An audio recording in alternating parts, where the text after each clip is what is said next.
Same है, लेकिन उत्थे तुहाडी कैपेसिटी चेंज है। अगर तुसी ऑफिस एडमिन वजों लॉगिन करना है दैन तुहाडी आई डी डिफरेंट है। ਜਦੋਂ ਤੁਸੀਂ ਐਜ਼ ਡੀਡੀਓ ਐਂਟਰ ਕਰਨਾ ਹੈ ਦੈਨ ਤੁਹਾਡੀ ਲੌਗਇਨ ਆਈਡੀ ਡਿਫਰੈਂਟ ਹੈ। ਜਦੋਂ ਤੁਸੀਂ ਐਜ਼ ਬਿਲ ਅਸਿਸਟੈਂਟ ਜਾਂ ਬਿਲ ਕਲੀਅਰ ਕਰਨਾ ਹੈ ਉਦੋਂ ਤੁਹਾਡੀ ਆਈਡੀ ਡਿਫਰੈਂਟ ਹੈਗੀ। ਹੁਣ DDO as well as office admin as well as bill assistant, ਹੁਣ ਉਹ ਤਿੰਨੋਂ ਆਫੀਸ਼ੀਅਲ ਵੀ ਹੈਗੇ ਨੇ, ਉਹ ਤਿੰਨਾਂ ਦੀ ਇੰਡੀਵਿਜੂਅਲ ਕਪੈਸਿਟੀ ਵੀ ਹੈਗੀ ਹੈ। ਤਾਂ ਡੀਡੀਓ ਨੂੰ ਆਪਾਂ ਅਗਰ ਦੇਖੀਏ तो ਡੀਡੀਓ ਜਿਹੜਾ ਹੈ ਉਹ ਆਫੀਸ਼ੀਅਲ ਕਪੈਸਿਟੀ ਦੇ ਵਿੱਚ ਵੀ ਇਸ ਸਿਸਟਮ ਦੇ ਵਿੱਚ ਐਂਟਰ ਕਰ ਸਕਦਾ ਹੈ, ਤੇ ਡੀਡੀਓ ਆਪਣੀ ਇੰਡੀਵਿਜੂਅਲ ਐਜ਼ EMPLOYEE ਕਪੈਸਿਟੀ ਦੇ ਵਿੱਚ ਵੀ ਇਸ ਦੇ ਵਿੱਚ ਐਂਟਰ ਕਰ ਸਕਦਾ ਹੈ। ਤਾਂ ਹੁਣ ਆਪਾਂ ਜਿਹੜਾ ਬਿਲ ਅਸਿਸਟੈਂਟ ਜਿਹਨੂੰ ਆਪਾਂ ਨੇ ਬਣਾਇਆ ਹੈ, ਆਪਾਂ ਉਸ ਬਿਲ ਅਸਿਸਟੈਂਟ ਦੀ ਲੌਗਇਨ ਆਈਡੀ ਦੇ ਵਿੱਚ ਆਪਾਂ ਲੌਗਇਨ ਕਰਦੇ ਹਾਂ।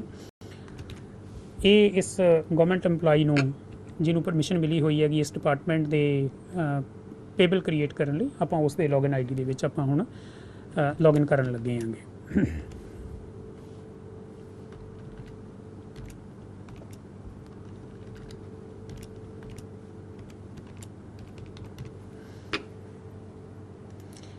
ਇਹ ਹਰ ਵਾਰੀ ਕੈਪਚਾ ਤੁਸੀਂ ਨੇ ਜ਼ਰੂਰ ਇਹਦੇ ਵਿੱਚ ਐਂਟਰ ਕਰਨਾ ਹੈ ਜੀ। ਹੁਣ ਆਪਾਂ ਇਸ ਸਿਸਟਮ ਦੇ ਵਿੱਚ ਲੌਗਇਨ ਕੀਤਾ ਹੈ ਜੀ ਐਜ਼ EMPLOYEE। ਉੱਪਰ ਅਗਰ ਤੁਹਾਨੂੰ ਨਾਮ ਵਿਜ਼ੀਬਲ ਹੋਵੇ ਤੇ ਉੱਪਰ ਨਾਮ ਆ ਰਿਹਾ ਹੈ ਜੀ ਵਿਪਨ ਕੁਮਾਰ ਗੁਪਤਾ। ਜਦੋਂ ਆਪਾਂ ਸ਼ੁਰੂ ਦੇ ਵਿੱਚ ਐਂਟਰ ਕੀਤਾ ਸੀ ਉੱਥੇ ਆ ਰਿਹਾ ਸੀਗਾ ਆਫਿਸ ਐਡਮਿਨ। ਜਦੋਂ ਆਪਾਂ ਨੇ ਦੂਸਰੀ ਵਾਰੀ ਐਂਟਰ ਕੀਤਾ ਡੀਡੀਓ, ਉੱਥੇ ਆ ਰਿਹਾ ਸੀਗਾ ਰਾਈਟ ਸਾਈਡ ਦੇ ਉੱਤੇ ਰੋਲ ਐਜ਼ ਡੀਡੀਓ। ਹੁਣ ਜਿਹੜਾ ਇੱਥੇ ਆ ਰਿਹਾ ਹੈਗਾ ਇਹ ਇਸਟੈਬਲਿਸ਼ਮੈਂਟ ਡਾਟਾ ਐਂਟਰੀ ਇਸ ਬੰਦੇ ਦਾ ਇਸ ਕਰਕੇ ਆ ਰਿਹਾ ਹੈਗਾ ਕਿ ਜਿਸ ਦਫ਼ਤਰ ਦੇ ਵਿੱਚ ਇਹ ਬੰਦਾ ਪੋਸਟਡ ਹੈ ਉਸ ਦਫ਼ਤਰ ਦੇ ਵਿੱਚ ਪੇਬਲ ਕਲਰਕ ਦਾ ਕੰਮ ਵੀ ਦਿੱਤਾ ਹੋਇਆ, ਅਸਿਸਟੈਂਟ ਦਾ ਕੰਮ ਵੀ ਦਿੱਤਾ ਹੋਇਆ। ਇਹਨੂੰ ਸਰਵਿਸ ਬੁੱਕ ਦੀ ਫੀਡ ਕਰਨ ਲਈ ਵੀ ਇਸ ਨੂੰ ਆਲਰੇਡੀ ਲੌਗਇਨ ਆਈਡੀ ਮਿਲਿਆ ਹੋਇਆ, ਤਾਂ ਇਸ ਦਾ ਨਾਮ ਆ ਰਿਹਾ ਹੈ ਇਸਟੈਬਲਿਸ਼ਮੈਂਟ ਡਾਟਾ ਐਂਟਰੀ।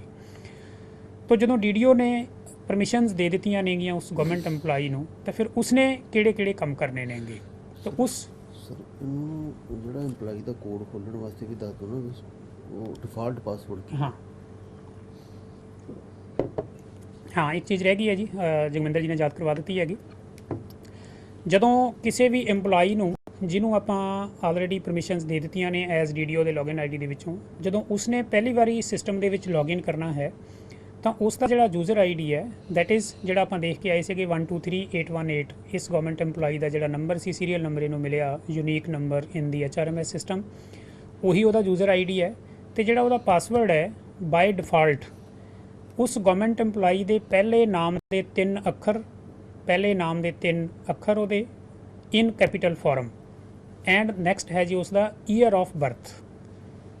ਮੰਨ ਲਓ ਕਿਸੇ ਦਾ ਨਾਮ ਅਮਿਤ ਕੁਮਾਰ ਹੈ ਤਾਂ ਉਸ ਦਾ ਹੋਏਗਾ AMI, ਮੰਨ ਲਓ ਉਹਦਾ ਡੇਟ ਆਫ ਬਰਥ ਜਿਹੜਾ ਹੈ ਉਹ ਈਅਰ ਆਫ ਬਰਥ ਉਹਦਾ 1970 ਹੈ ਤਾਂ ਉਹਦਾ ਪਾਸਵਰਡ ਹੋਏਗਾ AMI 1970। ਇਹ ਡਿਫਾਲਟ ਪਾਸਵਰਡ ਹੋਏਗਾ। ਜਿਵੇਂ ਆਪਾਂ ਡੀਡੀਓ ਦਾ ਡਿਫਾਲਟ ਪਾਸਵਰਡ ਦੇਖਿਆ ਸੀਗਾ ਵਿਦ $, ਜਿਹੜਾ EMPLOYEE ਦਾ ਫਸਟ ਟਾਈਮ ਜਦੋਂ ਤੁਸੀਂ ਲੌਗਇਨ ਆਈਡੀ ਕਰਨਾ ਹੈ, ਲੌਗਇਨ ਕਰਨਾ ਹੈ ਸਿਸਟਮ ਦੇ ਵਿੱਚ, ਤੇ ਤੁਹਾਡਾ ਜਿਹੜਾ ਨੰਬਰ ਹੈ ਤੁਹਾਨੂੰ ਮਿਲਿਆ ਹੋਇਆ ਯੂਨੀਕ ਨੰਬਰ ਡਿਪਾਰਟਮੈਂਟ ਦਾ, ਔਰ ਤੁਹਾਡਾ ਜਿਹੜਾ ਪਾਸਵਰਡ ਹੈ ਉਹ 3 characters of your name first in capital letters and year of birth 1970 ਮੰਨ ਲਓ ਹੈ, ਤੇ ਉਹ ਫੋਲੋਡ ਬਾਈ 1970 ਉਸ ਦਾ ਪਾਸਵਰਡ ਹੋਏਗਾ। ਜਦੋਂ ਪਹਿਲੀ ਵਾਰੀ ਉਹ ਵੀ ਐਂਟਰ ਕਰੇਗਾ ਤੇ ਫਿਰ ਸਿਸਟਮ ਅਗੇਨ ਜਦੋਂ ਵੀ ਤੁਸੀਂ ਸਿਸਟਮ ਦੇ ਵਿੱਚ ਪਹਿਲੀ ਵਾਰੀ ਐਂਟਰ ਕਰੋਗੇ ਤੇ ਪਹਿਲੀ ਹੀ ਸਟੇਜ ਦੇ ਉੱਤੇ ਤੁਹਾਨੂੰ ਸਿਸਟਮ ਅੱਗੇ ਜਾਣ ਨਹੀਂ ਦੇਗਾ, ਪਹਿਲਾਂ ਚੇਂਜ ਪਾਸਵਰਡ ਦੀ ਆਪਸ਼ਨ ਦੇਗਾ। ਇਹ ਸਿਸਟਮ ਕਿਉਂਕਿ ਉਹ ਆਲਰੇਡੀ ਕਰ ਚੁੱਕੇ ਨੇ, ਇਸ ਕਰਕੇ ਇਹਨਾਂ ਨੂੰ ਉਹਨੇ ਆਪਸ਼ਨ ਦਿੱਤੀ, ਉਹਨਾਂ ਨੇ ਆਪਣਾ ਪਾਸਵਰਡ ਚੇਂਜ ਕਰ ਲਿਆ। ਹੁਣ ਅਸੀਂ ਉਹਨਾਂ ਦਾ ਉਹੀ ਪਾਸਵਰਡ ਯੂਜ਼ ਕਰ ਰਹੇ ਹਾਂ ਜੋ ਉਹਨਾਂ ਨੇ ਇਸ ਦਾ ਬਣਾਇਆ ਹੋਇਆ ਹੈ। ਜਦੋਂ ਤੁਸੀਂ ਉਸ ਨੂੰ ਪਾਸਵਰਡ ਨੂੰ ਚੇਂਜ ਕਰਨਾ ਹੈ ਤੇ ਤੁਸੀਂ ਆਪਣੇ ਹਿਸਾਬ ਦੇ ਨਾਲ ਜੋ ਵੀ ਆਪਣਾ ਮਨਪਸੰਦ ਪਾਸਵਰਡ ਹੈਗਾ ਉਸ ਨੂੰ ਤੁਸੀਂ ਸੈੱਟ ਇੱਥੇ ਕਰ ਸਕਦੇ ਹੋ। ਹੁਣ ਆਪਾਂ EMPLOYEE ਦੀ ਲੌਗਇਨ ਆਈਡੀ ਉਸ ਦੇ ਵਿੱਚ ਆਪਾਂ ਸ਼ਾਮਲ ਹੋ ਗਏ ਹਾਂ ਜੀ ਜਿਹੜੇ EMPLOYEE ਨੇ ਪੇ ਬਿਲ ਬਣਾਉਣ ਦਾ ਕੰਮ ਕਰਨਾ ਹੈ। तो सब तो पहले जी जिवें आपां DDO ने कुछ काम किए से इस तरह इस EMPLOYEE ने भी कुछ काम जिहड़े नेगे वो करने ने। तो सब तो पहले आपां ने पहली ऑप्शन दे विच EMPLOYEE रजिस्ट्रेशन, EMPLOYEE रजिस्ट्रेशन दे लई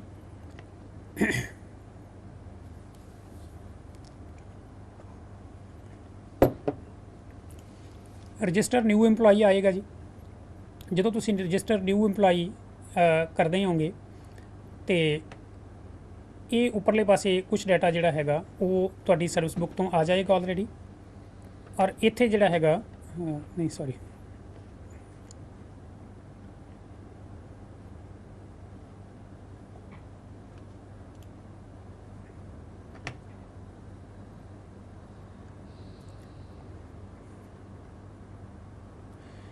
इत्थे असीं ने हुण जिहड़े EMPLOYEE नेगे ਉਹਨਾਂ ਨੂੰ ਅਸੀਂ ਨੇ ਮੈਪ ਕਰਨਾ ਹੈ। ਇੱਥੇ ਅਸੀਂ ਜਿਹੜਾ ਨਵਾਂ EMPLOYEE ਰਜਿਸਟਰ ਕਰਨਾ ਹੈ,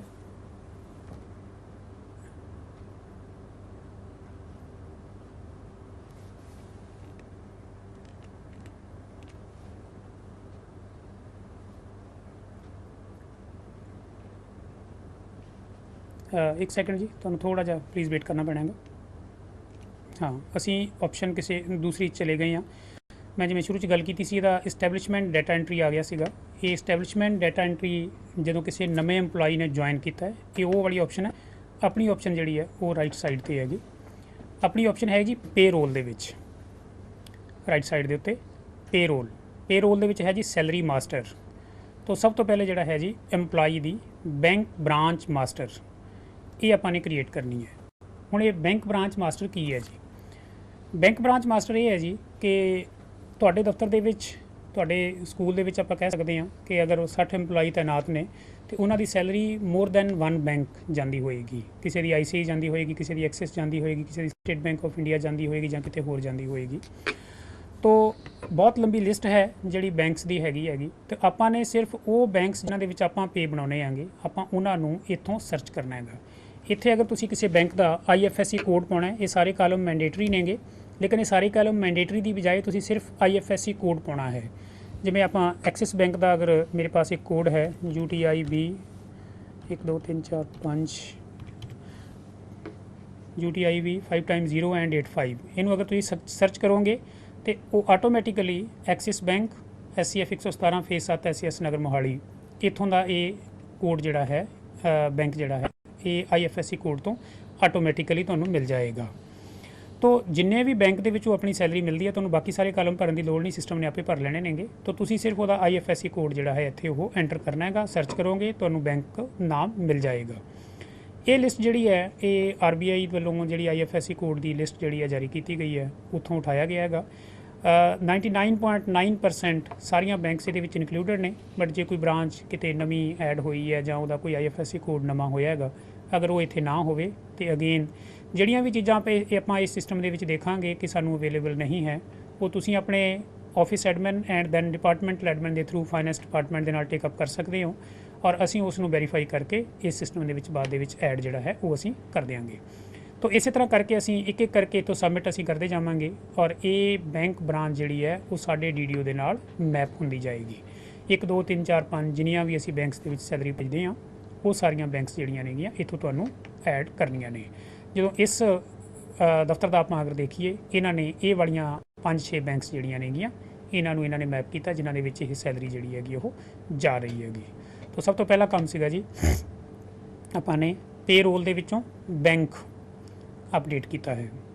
ਇਸ ਤੋਂ ਬਾਅਦ ਹੈ ਜੀ EMPLOYEE ਰਜਿਸਟ੍ਰੇਸ਼ਨ।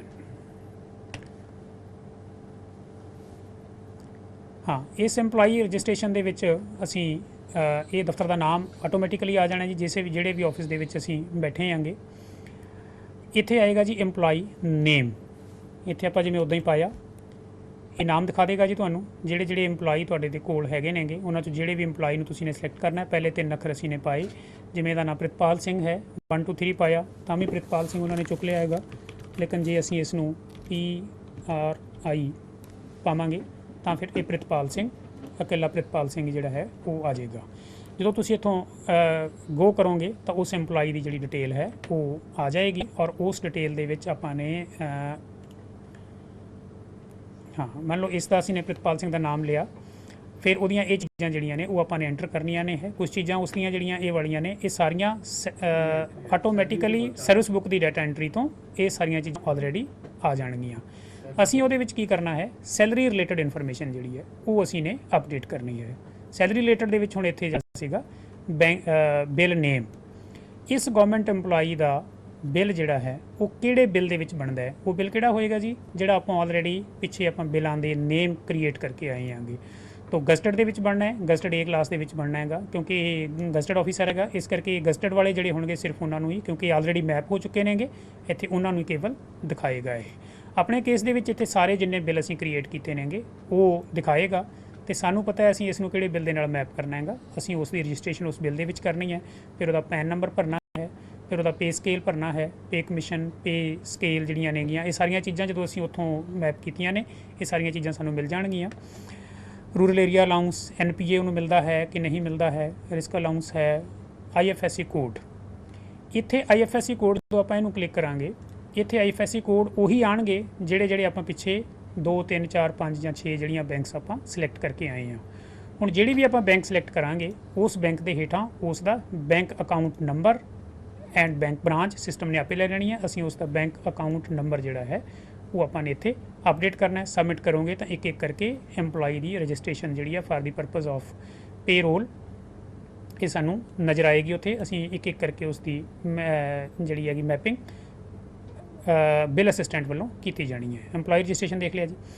ਇਸ ਤੋਂ ਅੱਗੇ ਹੈ ਜੀ ਲੋਨਸ ਐਂਡ ਐਡਵਾਂਸਿਸ ਮੈਨੇਜਮੈਂਟ। ਹੁਣ ਬਹੁਤ ਸਾਰੇ ਗਵਰਨਮੈਂਟ EMPLOYEE ਨੇ ਜਿਨ੍ਹਾਂ ਨੂੰ ਕੁਝ ਲੋਨਸ ਜਿਹੜੇ ਨੇ ਉਹ ਆਲਰੇਡੀ ਮਿਲੇ ਹੋਏ ਨੇ। 2003 ਤੱਕ ਕੁਝ ਫਾਈਨੈਂਸ ਡਿਪਾਰਟਮੈਂਟ ਵੱਲੋਂ ਲੋਨਸ ਦਿੱਤੇ ਜਾਂਦੇ ਰਹੇ ਨੇਗੇ। ਉਹਨਾਂ ਲੋਨਸ ਦੀ ਲਿਸਟ ਜਿਹੜੀ ਇੱਥੇ ਅਵੇਲੇਬਲ ਹੈਗੀ।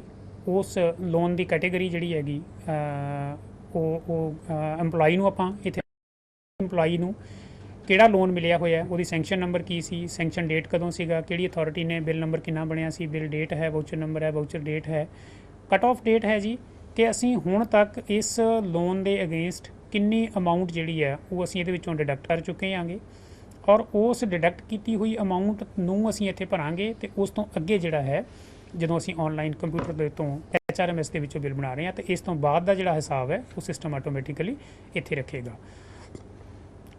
ਲੋਨ ਟਾਈਪ ਹੈ, ਲੋਨ ਦੀ ਅਮਾਊਂਟ ਹੈ, ਫਸਟ ਇੰਸਟਾਲਮੈਂਟ ਹੈ, ਨੰਬਰ ਆਫ ਇੰਸਟਾਲਮੈਂਟ ਕਿੰਨੀਆਂ ਨੇ, ਲੋਨਸ ਰਿਕਵਰਡ ਕਿੰਨਾ ਹੋ ਗਿਆ ਹੈਗਾ, ਨੰਬਰ ਆਫ ਇੰਸਟਾਲਮੈਂਟ ਰਿਕਵਰਡ ਕਿੰਨੀਆਂ ਨੇਗੀਆਂ, ਲੋਨ ਰਿਕਵਰਡ ਕਿੰਨਾ ਹੈ, ਇੰਸਟਾਲਮੈਂਟ ਕਿੰਨੀਆਂ ਰਿਕਵਰਡ ਨੇ। ਇਹ ਅਸੀਂ ਇੱਕ ਇੱਕ ਕਰਕੇ EMPLOYEE ਦੀ ਜਿਹੜੀ ਇੱਥੇ ਇਨਫੋਰਮੇਸ਼ਨ ਜਿਹੜੀ ਉਹ ਅਪਡੇਟ ਕਰਨੀ ਹੈ। ਜਦੋਂ ਅਸੀਂ ਅਪਡੇਟ ਕਰ ਦਿਆਂਗੇ ਤਾਂ ਇਸ ਤਰ੍ਹਾਂ ਦੀ ਇਨਫੋਰਮੇਸ਼ਨ ਜਿਹੜੀ ਹੈਗੀ ਉਹ ਤੁਹਾਡੇ ਸਾਹਮਣੇ ਆਏਗੀ। ਵਿਪਨ ਕੁਮਾਰ ਗੁਪਤਾ ਹੈ, ਉਹਦਾ GP ਫੰਡ ਐਡਵਾਂਸ ਹੈ, ਕਿੰਨਾ ਲਿਆ ਸੀਗਾ, ਕਿੰਨਾ ਰਿਕਵਰ ਹੋ ਗਿਆ, ਕਿੰਨੀਆਂ ਉਸ ਦੀਆਂ ਕਿਸ਼ਤਾਂ ਬਣਨੀਆਂ ਨੇ, ਵਾਊਚਰ ਡੇਟ ਕੀ ਸੀਗੀ, ਉਸ ਦੀ ਕਟ ਆਫ ਡੇਟ ਜਿਹੜੀ ਹੈ। ਇਹ ਇੱਕ ਇੱਕ ਕਰਕੇ ਜਿੰਨੇ EMPLOYEES ਨੂੰ ਜਿੰਨੇ ਲੋਨ ਆਲਰੇਡੀ ਦਿੱਤੇ ਨੇ, ਜਿਨ੍ਹਾਂ ਨੂੰ ਅਸੀਂ ਹੁਣ ਤੱਕ ਜਿੰਨਾ ਰਿਕਵਰ ਕਰ ਚੁੱਕੇ ਹਾਂ, ਬਾਕੀ ਰਹਿੰਦੀ ਰਿਕਵਰੀ ਜਿਹੜੀ ਆ ਉਹ ਸਿਸਟਮ ਨੇ ਮੈਨੇਜ ਕਰਨੀ ਹੈ। ਉਹਦੀ ਡਿਟੇਲ ਆਪਾਂ ਨੇ ਇੱਥੇ ਇੱਕ ਵਾਰੀ ਅਪਡੇਟ ਕਰਨੀ ਹੈ। ਇਸ ਤੋਂ ਬਾਅਦ ਹੈ ਜੀ ਉਹਦੀ ਇੰਸ਼ੋਰੈਂਸ ਪਾਲਿਸੀਜ਼। ਕੁਝ ਗਵਰਨਮੈਂਟ EMPLOYEE ਦਫ਼ਤਰਾਂ ਦੇ ਵਿੱਚ ਇਸ ਤਰ੍ਹਾਂ ਦੇ ਨੇਗੇ ਜਿਨ੍ਹਾਂ ਨੇ ਇੰਸ਼ੋਰੈਂਸ ਪਾਲਿਸੀਜ਼ ਲਈਆਂ ਹੋਈਆਂ ਨੇ ਔਰ ਉਹਨਾਂ ਦੀ ਡਿਡਕਸ਼ਨ ਜਿਹੜੀ ਹੈ, ਜਿਹੜਾ ਉਹਨਾਂ ਦਾ ਪ੍ਰੀਮੀਅਮ ਹੈ, ਉਹ ਆਪਾਂ ਉਹਨਾਂ ਦੇ ਪੇ ਬਿੱਲ ਦੇ ਰਾਹੀਂ ਕੱਟ ਕੇ ਅਸੀਂ ਉਹਨਾਂ ਨੂੰ ਭੇਜਦੇ ਆਂਗੇ। ਤਾਂ ਇਹ EMPLOYEE ਇੱਥੋਂ ਸਰਚ ਕਰਕੇ, ਜਿਵੇਂ ਆਪਾਂ ਹੁਣ ਤੱਕ ਜਾਣ ਗਏ ਆਂਗੇ ਕਿ ਜਦੋਂ ਵੀ ਆਪਾਂ EMPLOYEE ਸਰਚ ਕਰਨਾ ਹੈ ਉਹ ਆਪਾਂ ਜਿਸ ਵੀ ਮੈਥਡ ਨਾਲ ਕਰਨਾ ਹੈ ਉਸ ਨੂੰ EMPLOYEE ਸਿਲੈਕਟ ਕਰਾਂਗੇ। ਲਾਈਫ ਇੰਸ਼ੋਰੈਂਸ ਇੱਥੇ ਆ ਜਾਏਗੀ, ਉਹਦਾ ਪਾਲਿਸੀ ਨੰਬਰ ਆ ਜਾਏਗਾ, ਪ੍ਰੀਮੀਅਮ ਅਮਾਊਂਟ ਆ ਜਾਏਗਾ, ਪ੍ਰੀਮੀਅਮ ਅਪ ਟੂ ਕਦੋਂ ਤੱਕ ਪੇ ਕਰਨਾ ਹੈ ਉਹ ਆਪਾਂ ਇੱਕ ਵਾਰੀ ਇਨਫੋਰਮੇਸ਼ਨ ਇੱਥੇ ਆਪਾਂ ਅਪਡੇਟ ਕਰ ਦਿਆਂਗੇ। ਜਿਹੜੀਆਂ ਉਸ ਦੀਆਂ ਇੰਸ਼ੋਰੈਂਸ ਦੀਆਂ ਪਾਲਿਸੀਜ਼ ਨੇ ਜਾਂ PLI ਦੀ ਉਹਦੀ ਕੋਈ ਪਾਲਿਸੀ ਜਿਹੜੀ ਹੈ ਉਹਦੀ ਇਨਫੋਰਮੇਸ਼ਨ ਹੈ। ਫਿਰ ਹੈ ਜੀ ਬਲਕ ਐਂਟਰੀ ਬੀਟ ਐਂਡ ਫੈਸਟੀਵਲ ਐਡਵਾਂਸ। ਇੱਕ ਇਹਦੇ ਵਿੱਚ ਪ੍ਰੋਵੀਜ਼ਨ ਰੱਖੀ ਗਈ ਹੈ ਜੀ, ਜਿਵੇਂ ਤੁਹਾਡੇ 'ਚੋਂ ਕੁਛ ਜਣਿਆਂ ਨੂੰ ਪਤਾ ਲੱਗ ਗਿਆ ਹੋਵੇਗਾ, ਕੱਲ੍ਹ ਸਰਕਾਰ ਨੇ ਇੱਕ ਚਿੱਠੀ ਜਾਰੀ ਕਰਤੀ ਹੈ ਕਿ EMPLOYEES ਜਿਹੜੇ ਨੇ ਕਲਾਸ 4 ਉਹਨਾਂ ਨੂੰ 2 ਤਰ੍ਹਾਂ ਦੇ ਸਰਕਾਰ ਲੋਨ ਦਿੰਦੀ ਹੈ, ਇੱਕ ਫੈਸਟੀਵਲ ਐਡਵਾਂਸ, ਇੱਕ ਵੀਟ ਲੋਨ। ਵੀਟ ਲੋਨ ਦੀ ਚਿੱਠੀ ਜਿਵੇਂ ਕੱਲ੍ਹ ਸਰਕਾਰ ਨੇ ਜਾਰੀ ਕਰ ਦਿੱਤੀ ਹੈਗੀ। ਤਾਂ ਵੀਟ ਲੋਨ ਵਾਸਤੇ ਜਦੋਂ ਅਸੀਂ ਇੱਥੇ ਸਿਲੈਕਟ ਕਰਾਂਗੇ ਫਾਈਨੈਂਸ਼ੀਅਲ ਈਅਰ ਅਸੀਂ ਸਿਲੈਕਟ ਕਰਾਂਗੇ ਇੱਥੇ 2018-19।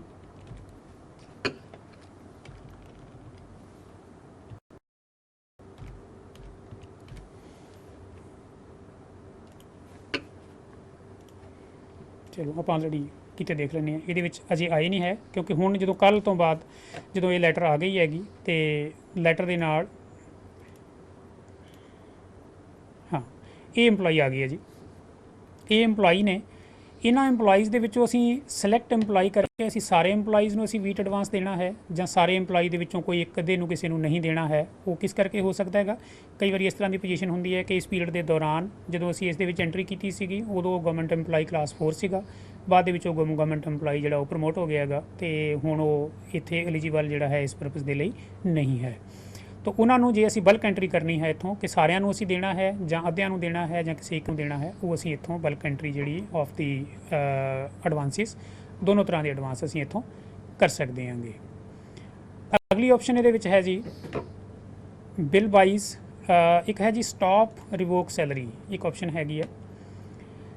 ਕੁਛ EMPLOYEES ਦੀ ਸਾਨੂੰ ਕਈ ਵਾਰੀ ਕਿਸੇ ਵੇਲੇ ਤਨਖਾਹ ਰੋਕਣੀ ਪੈਂਦੀ ਹੈ ਉੱਥੇ ਇਸ EMPLOYEE ਦਾ ਅਸੀਂ ਨਾਮ ਲਿਖਾਂਗੇ। ਮੰਨ ਲਓ ਉਹ ਵਿਦਆਊਟ ਪੇ ਛੁੱਟੀ 'ਤੇ ਹੈ, ਐਬਸੈਂਟ ਚੱਲ ਰਿਹਾ ਹੈ ਜਾਂ ਕਿਸੇ ਹੋਰ ਕਾਰਨ ਕਰਕੇ ਇਹਦੀ ਛੁੱਟੀ ਨਹੀਂ ਹੋਈ ਹੈ, ਅਸੀਂ ਉਸ ਦੀ ਤਨਖਾਹ ਜਿਹੜੀ ਆ ਉਹ ਨਹੀਂ ਬਣਾਉਣੀ ਹੈ। ਤਾਂ ਉਸ EMPLOYEE ਨੂੰ ਅਸੀਂ ਇੱਥੋਂ ਚੂਜ਼ ਕਰਾਂਗੇ। ਥੱਲੇ ਰੀਜ਼ਨ ਫਾਰ ਸਟਾਪਿੰਗ ਦੇ ਵਿੱਚ ਕਾਫੀ ਸਾਰੀਆਂ ਚੀਜ਼ਾਂ ਪਾਈਆਂ ਹੋਈਆਂ ਨੇ। ਉਹ ਐਬਸੈਂਟ ਹੈ, ਉਹਦੀ ਡੈਥ ਹੋ ਗਈ ਹੈ, ਪੇ ਵਿਦਹੈਲਡ ਕੀਤੀ ਹੈ, ਜਾਂ ਕੋਈ ਰਿਜ਼ਾਈਨ ਦੇ ਗਿਆ, ਰਿਟਾਇਰਮੈਂਟ ਹੋ ਗਈ ਹੈ ਉਹਨੂੰ, ਜਾਂ ਉਸ ਦੀ ਕੋਈ ਸਟੱਡੀ ਲੀਵ ਵਿਦਆਊਟ ਪੇ, ਟਰਾਂਸਫਰ, ਟਰਮੀਨੇਟਡ, ਇਹ ਸਾਰੀਆਂ ਆਪਸ਼ਨ ਜਿਹੜੀ ਵੀ ਉਸ ਦੇ ਉੱਤੇ ਐਪਲੀਕੇਬਲ ਆਪਾਂ ਉਹ ਸਿਲੈਕਟ ਕਰਨੀ ਹੈ। ਕਿਹੜੇ ਆਰਡਰ, ਕਿਹੜੇ ਨੰਬਰ ਪਲੇਟ ਨਾਲ, ਤੇ ਇਫੈਕਟਿਵ ਕਦੋਂ ਤੋਂ ਹੋਏਗਾ ਜਿਹੜੀ ਅਸੀਂ ਸੈਲਰੀ ਉਸ ਦੀ ਸਟਾਪ ਕਰਨੀ ਹੈ। ਇਸੇ ਆਪਸ਼ਨ ਦੇ ਵਿੱਚ ਜਿੱਥੇ ਸੈਲਰੀ ਸਟਾਪ ਦੀ ਹੈ ਉੱਥੇ ਸੈਲਰੀ ਰਿਵੋਕ ਦੀ ਵੀ ਹੈ। ਜਦੋਂ ਅਸੀਂ ਉਸ ਦੀ ਸੈਲਰੀ ਫਿਰ ਦੁਬਾਰਾ ਬਣਾਉਣੀ ਹੈ, ਇੱਥੋਂ ਹੀ ਅਸੀਂ ਉਸ ਨੂੰ ਰਿਵੋਕ ਵੀ ਕਰ ਸਕਦੇ ਹਾਂ। ਅਗਲੀ ਆਪਸ਼ਨ ਹੈ ਜੀ ਬਿਲ ਵਾਈਜ਼ EMPLOYEES ਸੀਕੁਐਂਸ। ਹੁਣ ਇੱਕ ਬਿੱਲ ਆਪਾਂ ਨੇ ਸਿਲੈਕਟ ਕੀਤਾ ਜੀ, ਮੰਨ ਲਓ ਗਰੁੱਪ C ਦਾ ਸਿਲੈਕਟ ਕੀਤਾ ਹੈ, ਕਿਉਂਕਿ ਅਜੇ ਤੱਕ ਇਸ ਮਹੀਨੇ ਦਾ ਪੇ ਬਿੱਲ ਜਿਹੜਾ ਹੈ ਉਹ ਨਹੀਂ ਬਣਿਆ ਹੈ। ਇਹਦੇ ਵਿੱਚ ਬਿਲ ਵਾਈਜ਼ ਸੀਕੁਐਂਸ ਦੇ ਵਿੱਚ ਮੈਂ ਤੁਹਾਨੂੰ ਥੋੜ੍ਹਾ ਜਿਹਾ ਆਈਡੀਆ ਵੈਸੇ ਦੇ ਦਿੰਦਾ ਗਾ। ਇਹ ਇੱਕ ਬਿੱਲ ਆ ਗਿਆ ਹੈਗਾ। ਹੁਣ ਇਹ ਕੁਝ ਨਾਮ ਅਪੀਅਰ ਹੋ ਰਹੇ ਨੇ ਜੀ। ਇੱਕ ਸੈਕਸ਼ਨ ਆਫਿਸਰ ਹੈ, ਇੱਕ ਡਿਪਟੀ ਡਾਇਰੈਕਟਰ ਹੈ, ਇੱਕ ਐਡੀਸ਼ਨਲ ਡਾਇਰੈਕਟਰ ਹੈ, ਇੱਕ ਸੈਕਸ਼ਨ ਆਫਿਸਰ ਹੈ, ਫਿਰ ਇੱਕ ਸੁਪਰਡੈਂਟ ਗ੍ਰੇਡ 1 ਹੈ। ਜਦੋਂ ਪੇ ਬਿੱਲ ਪ੍ਰਿੰਟ ਹੋਏਗਾ ਤੇ ਉਸ ਪੇ ਬਿੱਲ ਦੇ ਵਿੱਚ ਇਹਨਾਂ ਦਾ ਸੀਕੁਐਂਸ ਕੀ ਬਣੇ, ਕਿਹੜਾ ਬੰਦਾ ਪਹਿਲੇ ਨੰਬਰ 'ਤੇ ਆਏ, ਕਿਹੜਾ ਦੂਸਰੇ 'ਤੇ ਆਏ, ਕਿਹੜਾ ਤੀਸਰੇ 'ਤੇ ਆਏ, ਕਿਹੜਾ ਚੌਥੇ 'ਤੇ ਆਏ, ਇਹ ਜਿਹੜੀ ਰੈਂਕਿੰਗ ਹੈ ਇਹ ਆਪਾਂ ਇੱਥੋਂ ਦੇਖ ਸਕਦੇ ਹਾਂ। ਕਈ ਵਾਰੀ ਕੁਝ ਪੋਜੀਸ਼ਨ ਅਪਵਰਡ ਹੋ ਜਾਂਦੀ ਹੈ ਕਿ ਸੀਨੀਅਰ ਬੰਦੇ ਦਾ ਨਾਂ ਜਿਹੜਾ ਹੈ ਉਹ ਥੱਲੇ ਚਲਿਆ ਜਾਂਦਾ ਹੈਗਾ। ਤਾਂ ਸੀਨੀਅਰ ਬੰਦੇ ਦਾ ਨਾਂ ਸਭ ਤੋਂ ਉੱਪਰ ਆਏ, ਫਿਰ ਉਸ ਤੋਂ ਜੂਨੀਅਰ, ਇਹਦੀ ਰੈਂਕਿੰਗ ਜਿਹੜੀ ਹੈਗੀ ਉਹ ਆਪਾਂ ਇੱਥੇ ਅਪਡੇਟ ਕਰ ਸਕਦੇ ਹਾਂ। ਸਾਡਾ ਬਿੱਲ ਜਦੋਂ ਪ੍ਰਿੰਟ ਹੋਵੇ ਉਸ ਦੇ ਉੱਤੇ ਕਿਹੜੇ ਸੀਕੁਐਂਸ ਦੇ ਵਿੱਚ ਉਸ ਦੀ ਸੈਲਰੀ ਜਿਹੜੀ ਹੈਗੀ ਉਹ ਪ੍ਰਿੰਟ ਹੋਵੇ। ਇਸ ਤੋਂ ਅੱਗੇ ਹੈ ਜੀ ਸੈਲਰੀ ਪ੍ਰੈਪਰੇਸ਼ਨ। ਹੁਣ ਇਹਦੇ ਵਿੱਚ ਪਹਿਲੀ ਆਪਸ਼ਨ ਹੈ ਜੀ, ਇਹ ਪਹਿਲੀ ਆਪਸ਼ਨ ਤੇ ਦੂਸਰੀ ਆਪਸ਼ਨ ਦੇਖਣ ਤੋਂ ਪਹਿਲਾਂ ਆਪਾਂ ਤੀਸਰੀ ਆਪਸ਼ਨ ਦੇਖਦੇ ਹਾਂ ਜੀ, ਮੈਨੇਜ ਅਲਾਊਂਸਸ। ਕਈ ਵਾਰੀ ਗਵਰਨਮੈਂਟ ਕੀ ਕਰਦੀ ਹੈ ਕਿ ਮੰਨ ਲਓ ਬਿੱਲ ਅਸਿਸਟੈਂਟ ਨੇ ਪੇ ਬਿੱਲ ਬਣਾ ਲਿਆ ਹੈਗਾ, ਔਰ ਪੇ ਬਿੱਲ ਬਣਾ ਕੇ ਮੰਨ ਲਓ ਆਪਾਂ ਹੁਣ ਦੀ ਐਗਜ਼ਾਮਪਲ ਲਈਏ 132% DA ਚੱਲ ਰਿਹਾ ਹੈ, ਉਹਨੇ ਪੇ ਬਿੱਲ ਬਣਾ ਲਿਆ ਹੈਗਾ। ਪੇ ਬਿੱਲ ਬਣਾ ਕੇ ਤੇ 132% ਦੇ ਨਾਲ ਅਸੀਂ ਬਣਾ ਲਿਆ, ਲੇਕਿਨ ਅਜੇ ਤੱਕ ਅਸੀਂ ਉਸ ਨੂੰ ਵੈਰੀਫਾਈ ਨਹੀਂ ਕੀਤਾ। ਇਨ ਦੀ ਮੀਨ ਟਾਈਮ ਕੱਲ੍ਹ ਸਰਕਾਰ ਨੇ ਮੰਨ ਲਓ ਚਿੱਠੀ ਜਾਰੀ ਕਰਤੀ ਹੈ ਕਿ DA ਰੇਟ ਜਿਹੜਾ ਹੈ ਜੀ ਹੁਣ ਅੱਗੇ ਵਾਸਤੇ ਉਹ 34% ਹੋਏਗਾ, 134% ਹੋਏਗਾ। ਤਾਂ ਇੱਥੋਂ ਅਸੀਂ ਬਿੱਲ ਸਿਲੈਕਟ ਕਰਕੇ ਫਾਰ ਆਲ EMPLOYEES ਜਾਂ ਫਾਰ ਇੰਡੀਵਿਜੂਅਲ EMPLOYEES, ਕਿਸੇ ਦਾ ਮੰਨ ਲਓ ਸਰਕਾਰ ਸਾਡਾ ਕੱਲ੍ਹ ਨੂੰ ਮੋਬਾਈਲ ਅਲਾਊਂਸ 500 ਰੁਪਏ ਦੀ ਬਜਾਏ ਵਧਾ ਦਿੰਦੀ ਹੈਗੀ, ਜਾਂ ਕਿਸੇ ਦਾ ਕੋਈ ਹੋਰ ਅਲਾਊਂਸ, ਉਹ ਸਾਰਿਆਂ ਵਾਸਤੇ ਹੈ, ਇੱਕ ਵਾਸਤੇ ਹੈ, ਕਿਹੜੇ ਬਿੱਲ ਵਾਸਤੇ ਹੈ, ਇਹ ਆਪਾਂ ਇੱਥੋਂ ਆਪਸ਼ਨ ਲੈ ਕੇ ਉਹਦੀ ਇੱਕੋ ਕਲਿੱਕ ਦੇ ਨਾਲ ਅਸੀਂ ਸਾਰਿਆਂ ਦਾ, ਕਿਸੇ ਕੋਲ ਮੰਨ ਲਓ 3000 ਬੰਦੇ ਦਾ ਬਿੱਲ ਬਣਿਆ ਅਤੇ DA ਦਾ ਰੇਟ ਜਿਹੜਾ ਹੈਗਾ ਉਹ 132 ਤੋਂ 134 ਹੋ ਗਿਆ ਹੈਗਾ, ਅਤੇ ਨਾਟ ਪੋਸੀਬਲ ਕਿ ਅਸੀਂ ਉਸ ਨੂੰ ਹੁਣ ਇਕੱਲੇ ਨੂੰ ਅਸੀਂ ਉਸ ਦਾ ਰੇਟ ਜਿਹੜਾ ਹੈਗਾ ਉਹ ਚੇਂਜ ਕਰੀਏ। ਤਾਂ ਇੱਥੋਂ ਅਸੀਂ ਉਸ ਦਾ ਅਲਾਊਂਸ ਜਿਹੜਾ ਹੈਗਾ ਉਹ ਇੱਕੋ ਕਲਿੱਕ ਦੇ ਨਾਲ ਸਾਰਿਆਂ ਦਾ ਅਪਡੇਟ ਕਰ ਸਕਦੇ ਹਾਂ। ਅੱਗੇ ਹੈ ਜੀ ਮੈਨੇਜ ਡਿਡਕਸ਼ਨਸ। ਸਿਮਿਲਰਲੀ ਗਵਰਨਮੈਂਟ EMPLOYEES ਦੀਆਂ ਅਗਰ ਕੋਈ ਡਿਡਕਸ਼ਨਸ ਦੇ ਵਿੱਚ ਕੋਈ ਚੇਂਜ ਹੈ ਤੇ ਅਸੀਂ ਇੱਥੋਂ ਆਪਣੀ ਉਹਦੀਆਂ ਡਿਡਕਸ਼ਨ ਦੀ ਚੇਂਜ ਜਿਹੜੀ ਹੈਗੀ ਉਹਨੂੰ ਆਪਾਂ ਇੱਥੋਂ ਐਕਸੈਪਟ ਕਰ ਸਕਦੇ ਹਾਂ, ਵਧਾ ਸਕਦੇ ਹਾਂ, ਇੱਥੋਂ ਆਪਾਂ ਉਸ ਦੀ ਘਟਾ ਸਕਦੇ ਹਾਂਗੇ। ਇਸ ਤੋਂ ਅੱਗੇ ਹੈ ਜੀ clear pending loan for retiring government EMPLOYEES। ਕਈ ਵਾਰੀ ਕੀ ਹੁੰਦਾ ਜੀ, ਇੱਕ ਗਵਰਨਮੈਂਟ EMPLOYEE ਰਿਟਾਇਰ ਹੋਣ ਲੱਗਿਆ ਹੈਗਾ, ਉਸ ਦੇ ਅਗੇਂਸਟ ਕੋਈ ਰਿਕਵਰੀ ਜਿਹੜੀ ਹੈਗੀ ਉਹ ਰਹਿੰਦੀ ਹੈਗੀ। ਇੱਥੋਂ ਅਸੀਂ ਅਗਰ ਸਿਸਟਮ ਨੂੰ ਕਮਾਂਡ ਦੇ ਦਿਆਂਗੇ ਕਿ ਜੇ ਉਹਦੀਆਂ ਮੰਨ ਲਓ ਕਿਸੇ ਲੋਨ ਦੀਆਂ 2 ਕਿਸ਼ਤਾਂ ਜਾਂ 3 ਕਿਸ਼ਤਾਂ ਰਹਿੰਦੀਆਂ ਨੇ, ਅਤੇ ਉਹ 2 ਜਾਂ 3 ਕਿਸ਼ਤਾਂ ਜਿਹੜੀਆਂ ਹੈਗੀਆਂ ਨੇਗੀਆਂ ਉਹ ਇਕੱਠੀਆਂ ਹੀ ਇਹਦੇ ਵਿੱਚੋਂ ਕੱਟ ਜਾਣ, ਅਤੇ ਅਸੀਂ ਇੱਥੋਂ ਆਪਸ਼ਨ ਜਿਹੜੀ ਹੈਗੀ ਉਹ ਦੇ ਸਕਦੇ ਹਾਂ। ਜਦੋਂ ਅਸੀਂ ਇੱਥੇ ਇਹ ਆਪਸ਼ਨ ਸਿਲੈਕਟ ਕੀਤੀ ਹੈ ਅਤੇ ਉਸ ਦਫ਼ਤਰ ਲਈ ਸਿਸਟਮ ਨੇ ਦਿਖਾਇਆ ਨੋ ਰਿਟਾਇਰਿੰਗ EMPLOYEE ਫਾਊਂਡ ਇਨ ਦੀ ਕਰੰਟ ਮੰਥ। ਤਾਂ ਸਿਸਟਮ ਨੂੰ ਕੋਈ ਐਸਾ EMPLOYEE ਨਹੀਂ ਲੱਭਿਆ ਜਿਹਦੇ ਅਗੇਂਸਟ ਲੋਨ ਵੀ ਖੜਾ ਹੋਵੇ ਲੇਕਿਨ ਉਸ ਦੀ ਰਿਟਾਇਰਮੈਂਟ ਵੀ ਹੋਵੇ।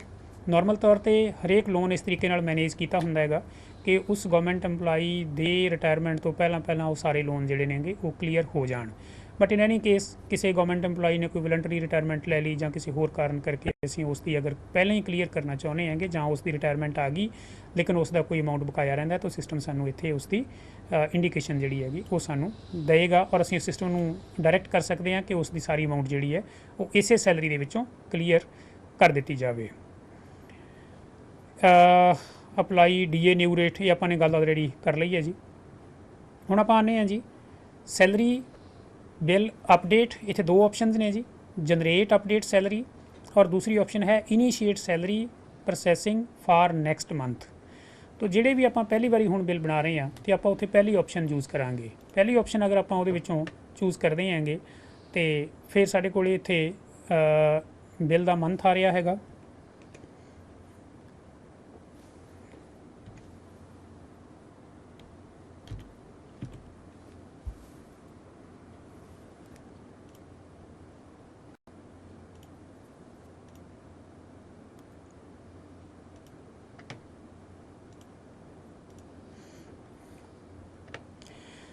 ਪਹਿਲੀ ਵਾਰ ਜਦੋਂ ਤੁਸੀਂ ਸੈਲਰੀ ਬਣਾਓਗੇ ਤੇ ਤੁਹਾਡੇ ਕੋਲੇ ਇਹ ਵਾਲਾ ਟੈਂਪਲੇਟ ਇਸ EMPLOYEE ਦੇ ਲਈ ਓਪਨ ਹੋਏਗਾ। ਹੁਣ ਆਪਾਂ ਨੇ ਕੀ ਕਰਨਾ ਹੈ, ਸਾਰੀਆਂ ਚੀਜ਼ਾਂ ਆਪਾਂ ਨੇ ਮਾਸਟਰਸ ਕ੍ਰੀਏਟ ਕਰ ਲਏ ਨੇਗੇ। ਹੁਣ ਹਰ ਇੱਕ ਇੰਡੀਵਿਜੂਅਲ EMPLOYEE ਦੀ ਤਨਖਾਹ ਜਿਹੜੀ ਹੈ ਉਹ ਇੱਕ ਵਾਰ ਆਪਾਂ ਨੂੰ ਇੱਥੇ ਫੀਡ ਕਰਨੀ ਪਏਗੀ। ਇਹ ਕਿਉਂ ਫੀਡ ਕਰਨੀ ਪਏਗੀ? ਕਿਉਂਕਿ ਅਜੇ ਤੱਕ ਜਿਹੜਾ ਸਰਵਿਸ ਬੁੱਕ ਦੇ ਉੱਤੇ ਜਿਹੜੀ ਡਾਟਾ ਐਂਟਰੀ ਅਸੀਂ ਨੇ ਪੇ ਦੀ ਕੀਤੀ ਸੀਗੀ ਕਿ ਇਹਦੀ ਪੇ ਕਿੰਨੀ ਆ ਰਹੀ ਹੈ, ਉਹਨੂੰ ਅਜੇ ਤੱਕ ਇਸ ਸਿਸਟਮ ਦੇ ਨਾਲ ਇੰਟੈਗਰੇਟ ਨਹੀਂ ਕੀਤਾ ਗਿਆ ਹੈ। ਇੰਟੈਗਰੇਟ ਕਿਉਂ ਨਹੀਂ ਕੀਤਾ ਗਿਆ ਹੈ? ਕਿਉਂਕਿ ਸਰਵਿਸ ਬੁੱਕ ਦਾ ਡਾਟਾ ਅਪਡੇਟਡ ਨਹੀਂ ਹੈ।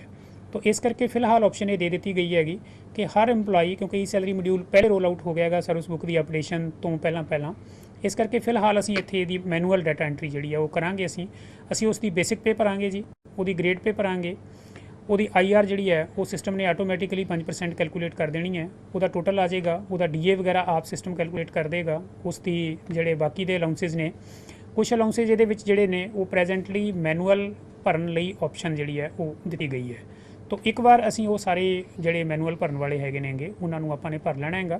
और मैनुअल जो असी उसनों भर लवांगे तो ये सारा लैफ्ट साइड के उत्ते उस दी एंटाइटलमेंट्स हो गई, वो पे कितनी बननी है। और राइट साइड के उत्ते अगर तुसी नज़र मारो इधरले पासे वो डिडक्शनस आ रही नेगियां।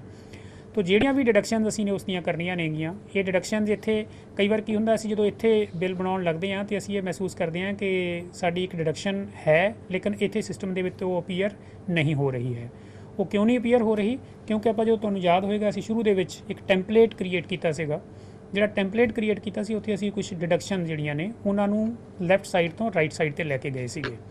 उत्थों असी उन्हां नूं लैफ्ट साइड तो राइट साइड दे विच लिजाणियां असी भुल गए हां जां वो ऑप्शन उत्थे अवेलेबल नहीं है।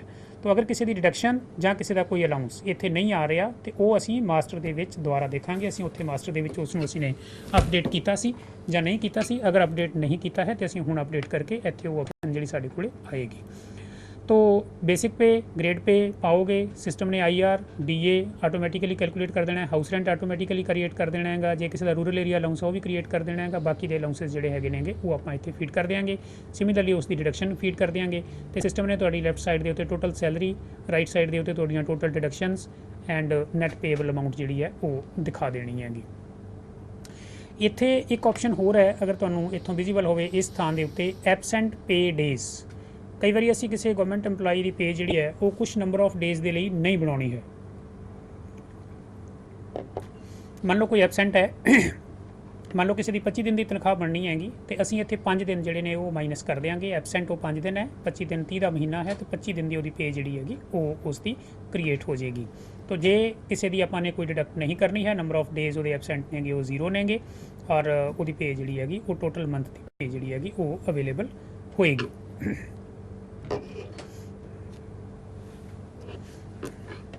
आई थिंक हुण तुहानूं थोड़ा ज़्यादा विजिबल हो गया होना है जूम करन करके। नंबर ऑफ डेज़ तुहानूं इत्थे नज़र आ रहे हैगे ने, एबसेंट नंबर ऑफ डेज़ ये डिडक्शनस ने तो ये उसकी जिहड़ी पे हैगी वो बनी हैगी। तो हर एक इंपलॉई नूं असीं इत्थों सिलेक्ट करना है उपरों, हर एक इंपलॉई जिन्हें तुहाडे कोल अवेलेबल नेगे इत्थों सिलेक्ट करना है। हर एक इंपलॉई की पे एक बार असीं ने इत्थे अपडेट करनी है जो इंपलॉई अज की डेट दे विच पे लै रहा है। मैं इत्थे तुहानूं थोड़ी जी गल क्लीयर नाल ही करदा चलां। आउंदे समय दे विच ग्रैजुअली ये पे जिहड़ी है ये सिस्टम दे विच सर्विस बुक की पे दे नाल जुड़ जाएगी। सर्विस बुक भी आटो होएगी, जदों सर्विस बुक दे विच आटो इंक्रीमेंट अप होएगा तो इत्थे सिस्टम दे विच आटोमैटिकली वो पे जिहड़ी है उस मंथ दे लई जिस मंथ तो भी तुसीं उसनूं अलाउ कीता है आटोमैटिकली इत्थे पे जिहड़ी है वो अपडेट हो जाएगी। तो क्योंकि अजे तक service book they which auto system of increment जां एनहांसमेंट ऑफ पे अजे तक शुरू नहीं होया है, इस करके फिलहाल आपां इत्थे इसकी एंट्री जिहड़ी है वो मैनुअल रखी हैगी। लेकिन ये मैनुअल एंट्री दे विच अगर किसी दी हुण भी कोई इंक्रीमेंट आ जाती है तो असीं उसनूं अगले महीने की तनख्वाह जनरेट करन तो पहलां असीं इसनूं इत्थे अपडेट करांगे। जदों असीं इसनूं अपडेट कर देंगे तो जनरेट पे फॉर दी नैक्सट मंथ आएगा तो उत्थे उहदी इंक्रीमेंट जिहड़ी है वो अलाउड तुहानूं नज़र आएगी। इत्थे एक एक करके जी आपां ने ये सारे इंपलॉई जिहड़े हैगे नेगे उन्हां दी आपां ने पे फीड जिहड़ी हैगी वो आपां ने करनी हैगी।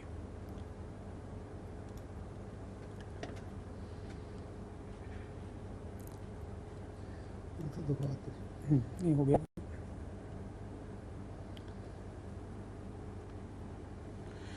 Initiate salary for processing for the next month. हुण तुसीं जदों इस ऑप्शन नूं तुसीं देखोगे तो इस दफ्तर ने ये वाली जिहड़ी सैलरी है, क्योंकि पिछले महीने इन्हां ने सैलरी ਸਿਸਟਮ ਦੇ ਵਿੱਚੋਂ ਡਰਾ ਕਰ ਲਈ ਸੀਗੀ ਔਰ ਇਸ ਮਹੀਨੇ ਵੀ ਅੱਜ ਆਪਾਂ 21 ਤਰੀਕ ਤੇ ਪਹੁੰਚ ਗਏ ਹਾਂ ਤੇ ਇਹਨਾਂ ਦੇ ਰਾਈਟ ਸਾਈਡ ਦੇ ਉੱਤੇ ਅਗਰ ਤੁਸੀਂ ਦੇਖੋਗੇ ਤੇ ਇੱਕ ਦੇ ਅਗੇਂਸਟ ਹੀ ਕੇਵਲ ਪ੍ਰੋਸੈਸਿੰਗ ਜਿਹੜੀ ਹੈ ਇਹ ਤੁਹਾਨੂੰ ਨਜ਼ਰ ਆ ਰਹੀ ਹੋਏਗੀ। ਤਾਂ ਕੇਵਲ ਇੱਕ ਬਿੱਲ ਉਹਨਾਂ ਦਾ ਜਿਹੜਾ ਹੈ ਉਹ ਅਜੇ ਤੱਕ ਰਹਿੰਦਾ ਜਿਹਨੂੰ ਪ੍ਰੋਸੈਸ ਨਹੀਂ ਕੀਤਾ ਗਿਆ। ਉਹਨਾਂ ਨੇ ਅਗਲੇ ਮਹੀਨੇ ਦੀ ਸੈਲਰੀ ਵੀ ਪ੍ਰੋਸੈਸ ਕਰ ਦਿੱਤੀ ਹੈ। ਇੱਥੇ ਆਪਸ਼ਨ ਹੈ ਜੀ ਥੱਲੇ ਤੁਸੀਂ ਪੇ ਬਿਲ ਵਾਈਜ਼ ਵੀ ਜਨਰੇਟ ਕਰ ਸਕਦੇ ਹੋਗੇ ਤੇ ਤੁਸੀਂ ਜਨਰੇਟ ਫਾਰ ਆਲ ਜਿੰਨੇ ਵੀ ਤੁਸੀਂ ਬਿੱਲ ਬਣਾਏ ਨੇ 1 2 3 4 5 ਜਿੰਨੇ ਵੀ ਆਪਾਂ ਬਿੱਲ ਬਣਾਏ ਨੇਗੇ ਉਹਨਾਂ ਸਾਰਿਆਂ ਬਿੱਲਾਂ ਨੂੰ ਤੁਸੀਂ ਇੱਕੋ ਕਲਿੱਕ ਦੇ ਨਾਲ ਅਗਲੇ ਮਹੀਨੇ ਜਨਰੇਟ ਕਰ ਪਾਓਗੇ। ਉਹਦੇ ਵਿੱਚੋਂ ਤੁਸੀਂ ਜਨਰੇਸ਼ਨ ਦੀ ਪ੍ਰੋਵੀਜ਼ਨ ਜਿਹੜੀ ਹੈਗੀ ਹੈ ਉਹ ਤੁਹਾਨੂੰ ਨਜ਼ਰ ਆਏਗੀ।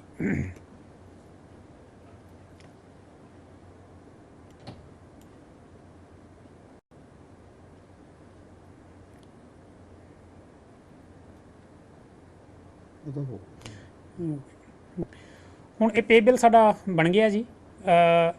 ਜਦੋਂ ਅਸੀਂ ਪੇ ਬਿੱਲ ਬਣਾ ਲਿਆ ਹੈਗਾ ਤੇ ਫਿਰ ਪੇ ਬਿੱਲ ਬਣਾ ਕੇ ਆਪਾਂ ਕੀ ਕਰਦੇ ਹਾਂ, ਆਪਾਂ ਫਿਜ਼ੀਕਲ ਤੌਰ ਤੇ ਪੇ ਬਿੱਲ ਜਿਹੜਾ ਹੈ ਉਹ ਆਪਣੇ DDO ਨੂੰ ਸਬਮਿਟ ਕਰਦੇ ਹਾਂਗੇ।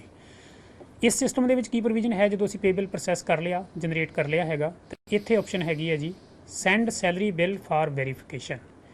ਤੋ ਜਿਹੜਾ ਬਿੱਲ ਅਸਿਸਟੈਂਟ ਹੈ ਜਾਂ ਬਿੱਲ ਕਲਰਕ ਹੈ ਉਹ ਇੱਥੋਂ ਸੈਂਡ ਬਿੱਲ ਫਾਰ ਵੈਰੀਫਿਕੇਸ਼ਨ ਜਦੋਂ ਆਪਣਾ ਕਰੇਗਾ ਤੇ ਇਹ ਬਿੱਲ ਜਿਹੜੇ ਨੇਗੇ ਇਹ ਉਹਨਾਂ ਨੇ ਆਪਾਂ ਜਿਵੇਂ ਹੁਣ ਪਿਛਲੀ ਆਪਸ਼ਨ ਆਪਾਂ ਦੇਖ ਕੇ ਆਏ ਹਾਂ ਕਿਉਂਕਿ ਆਪਾਂ ਇਹ ਸਿਸਟਮ ਲਾਈਵ ਯੂਜ਼ ਕਰ ਰਹੇ ਹਾਂ ਔਰ ਇੱਕ ਆਫਿਸ ਦਾ ਆਪਾਂ ਯੂਜ਼ ਕਰ ਰਹੇ ਹਾਂ ਤੇ ਉਹਨਾਂ ਦੇ ਅਸਿਸਟੈਂਟ ਨੇ ਕੀ ਕੀਤਾ ਹੈ, ਉਹਨੇ ਬਿੱਲ ਸਾਰਿਆਂ ਦਾ ਪ੍ਰੋਸੈਸ ਕਰ ਦਿੱਤਾ ਹੈ ਲੇਕਿਨ ਅਜੇ ਤੱਕ ਉਸ ਵੱਲੋਂ DDO ਨੂੰ ਵੈਰੀਫਿਕੇਸ਼ਨ ਲਈ ਨਹੀਂ ਭੇਜਿਆ ਗਿਆ ਹੈ। ਤਾਂ ਤੁਹਾਡੇ ਕੋਲੇ ਸਾਹਮਣੇ ਰਾਈਟ ਸਾਈਡ ਤੇ ਅਗਰ ਤੁਹਾਨੂੰ ਵਿਜ਼ੀਬਲ ਆਪਸ਼ਨ ਥੋੜੀ ਜਿਹੀ ਮੈਂ ਬੋਲਡ ਕਰਕੇ ਦਿਖਾਉਣ ਦੀ ਕੋਸ਼ਿਸ਼ ਕਰਦਾ ਹਾਂ।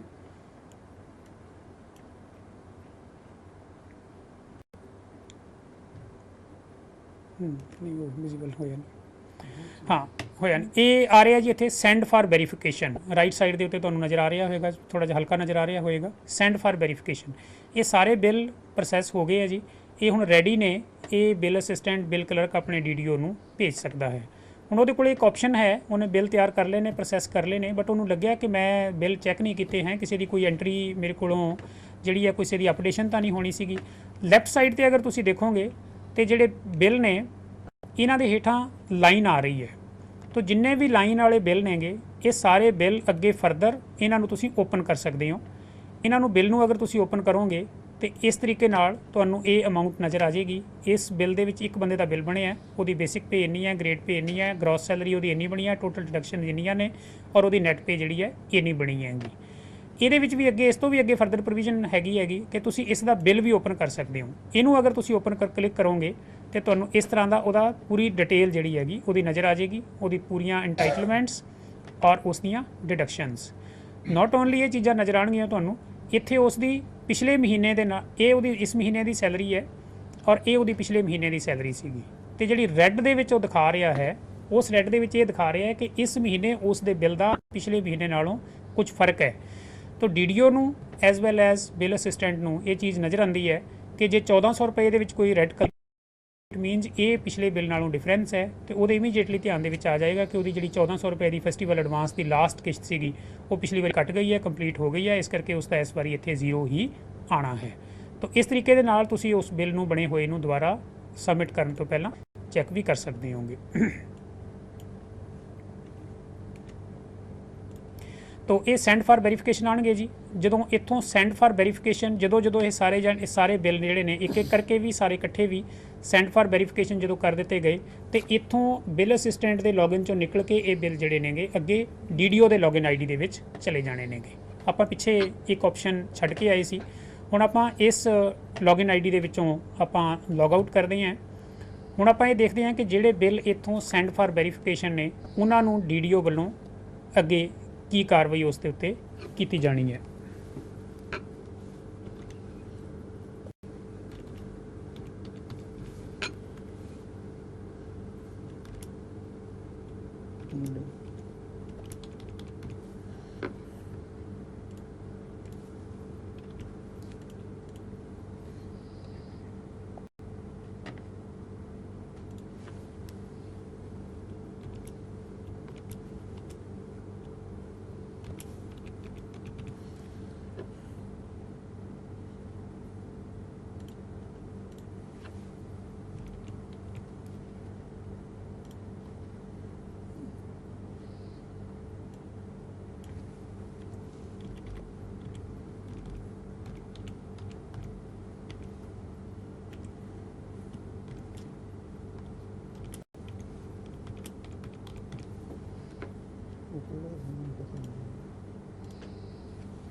ਅਸੀਂ ਦੁਬਾਰਾ ਡੀਡੀਓ ਦੀ ਲੌਗਇਨ ਆਈਡੀ ਦੇ ਵਿੱਚ ਆਏ ਹਾਂ ਜੀ। ਬਿੱਲ ਉੱਧਰੋਂ ਸਬਮਿਟ ਹੋ ਗਏ ਨੇਗੇ ਤੇ ਇੱਥੇ ਆਪਾਂ ਇੱਕ ਆਪਸ਼ਨ ਜਿਹੜੀ ਹੈਗੀ ਉਹ ਆਪਾਂ ਛੱਡ ਕੇ ਗਏ ਸੀਗੇ, ਅਪਰੂਵ ਕੈਂਸਲੇਸ਼ਨ। ਤੇ ਸੈਲਰੀ ਬਿੱਲ ਅਪਰੂਵਲ ਜਦੋਂ ਆਪਾਂ ਓਪਨ ਕਰਾਂਗੇ ਤੇ ਸੈਲਰੀ ਬਿੱਲ ਓਪਨ ਦੇ ਵਿੱਚ ਉਹਦੇ ਕੋਲ ਆ ਗਿਆ ਨੋ ਰਿਕਾਰਡ ਫਾਊਂਡ ਔਰ ਵਾਊਚਰ ਇਜ਼ ਵੈਰੀਫਾਈਡ। ਇੱਥੇ ਕਿਉਂ ਨਹੀਂ ਆਏ ਹੈ?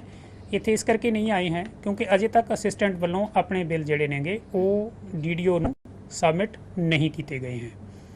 ਜਦੋਂ ਉਧਰੋਂ ਸੈਂਡ ਫਾਰ ਵੈਰੀਫਿਕੇਸ਼ਨ ਹੋ ਜਾਣਗੇ ਤਾਂ ਉੱਥੋਂ ਇਸ ਲੌਗਇਨ ਆਈਡੀ ਦੇ ਵਿੱਚ ਡੀਡੀਓ ਦੇ ਕੋਲ ਉਹੀ ਸਾਰੇ bill as it is appear ਹੋ ਜਾਣਗੇ।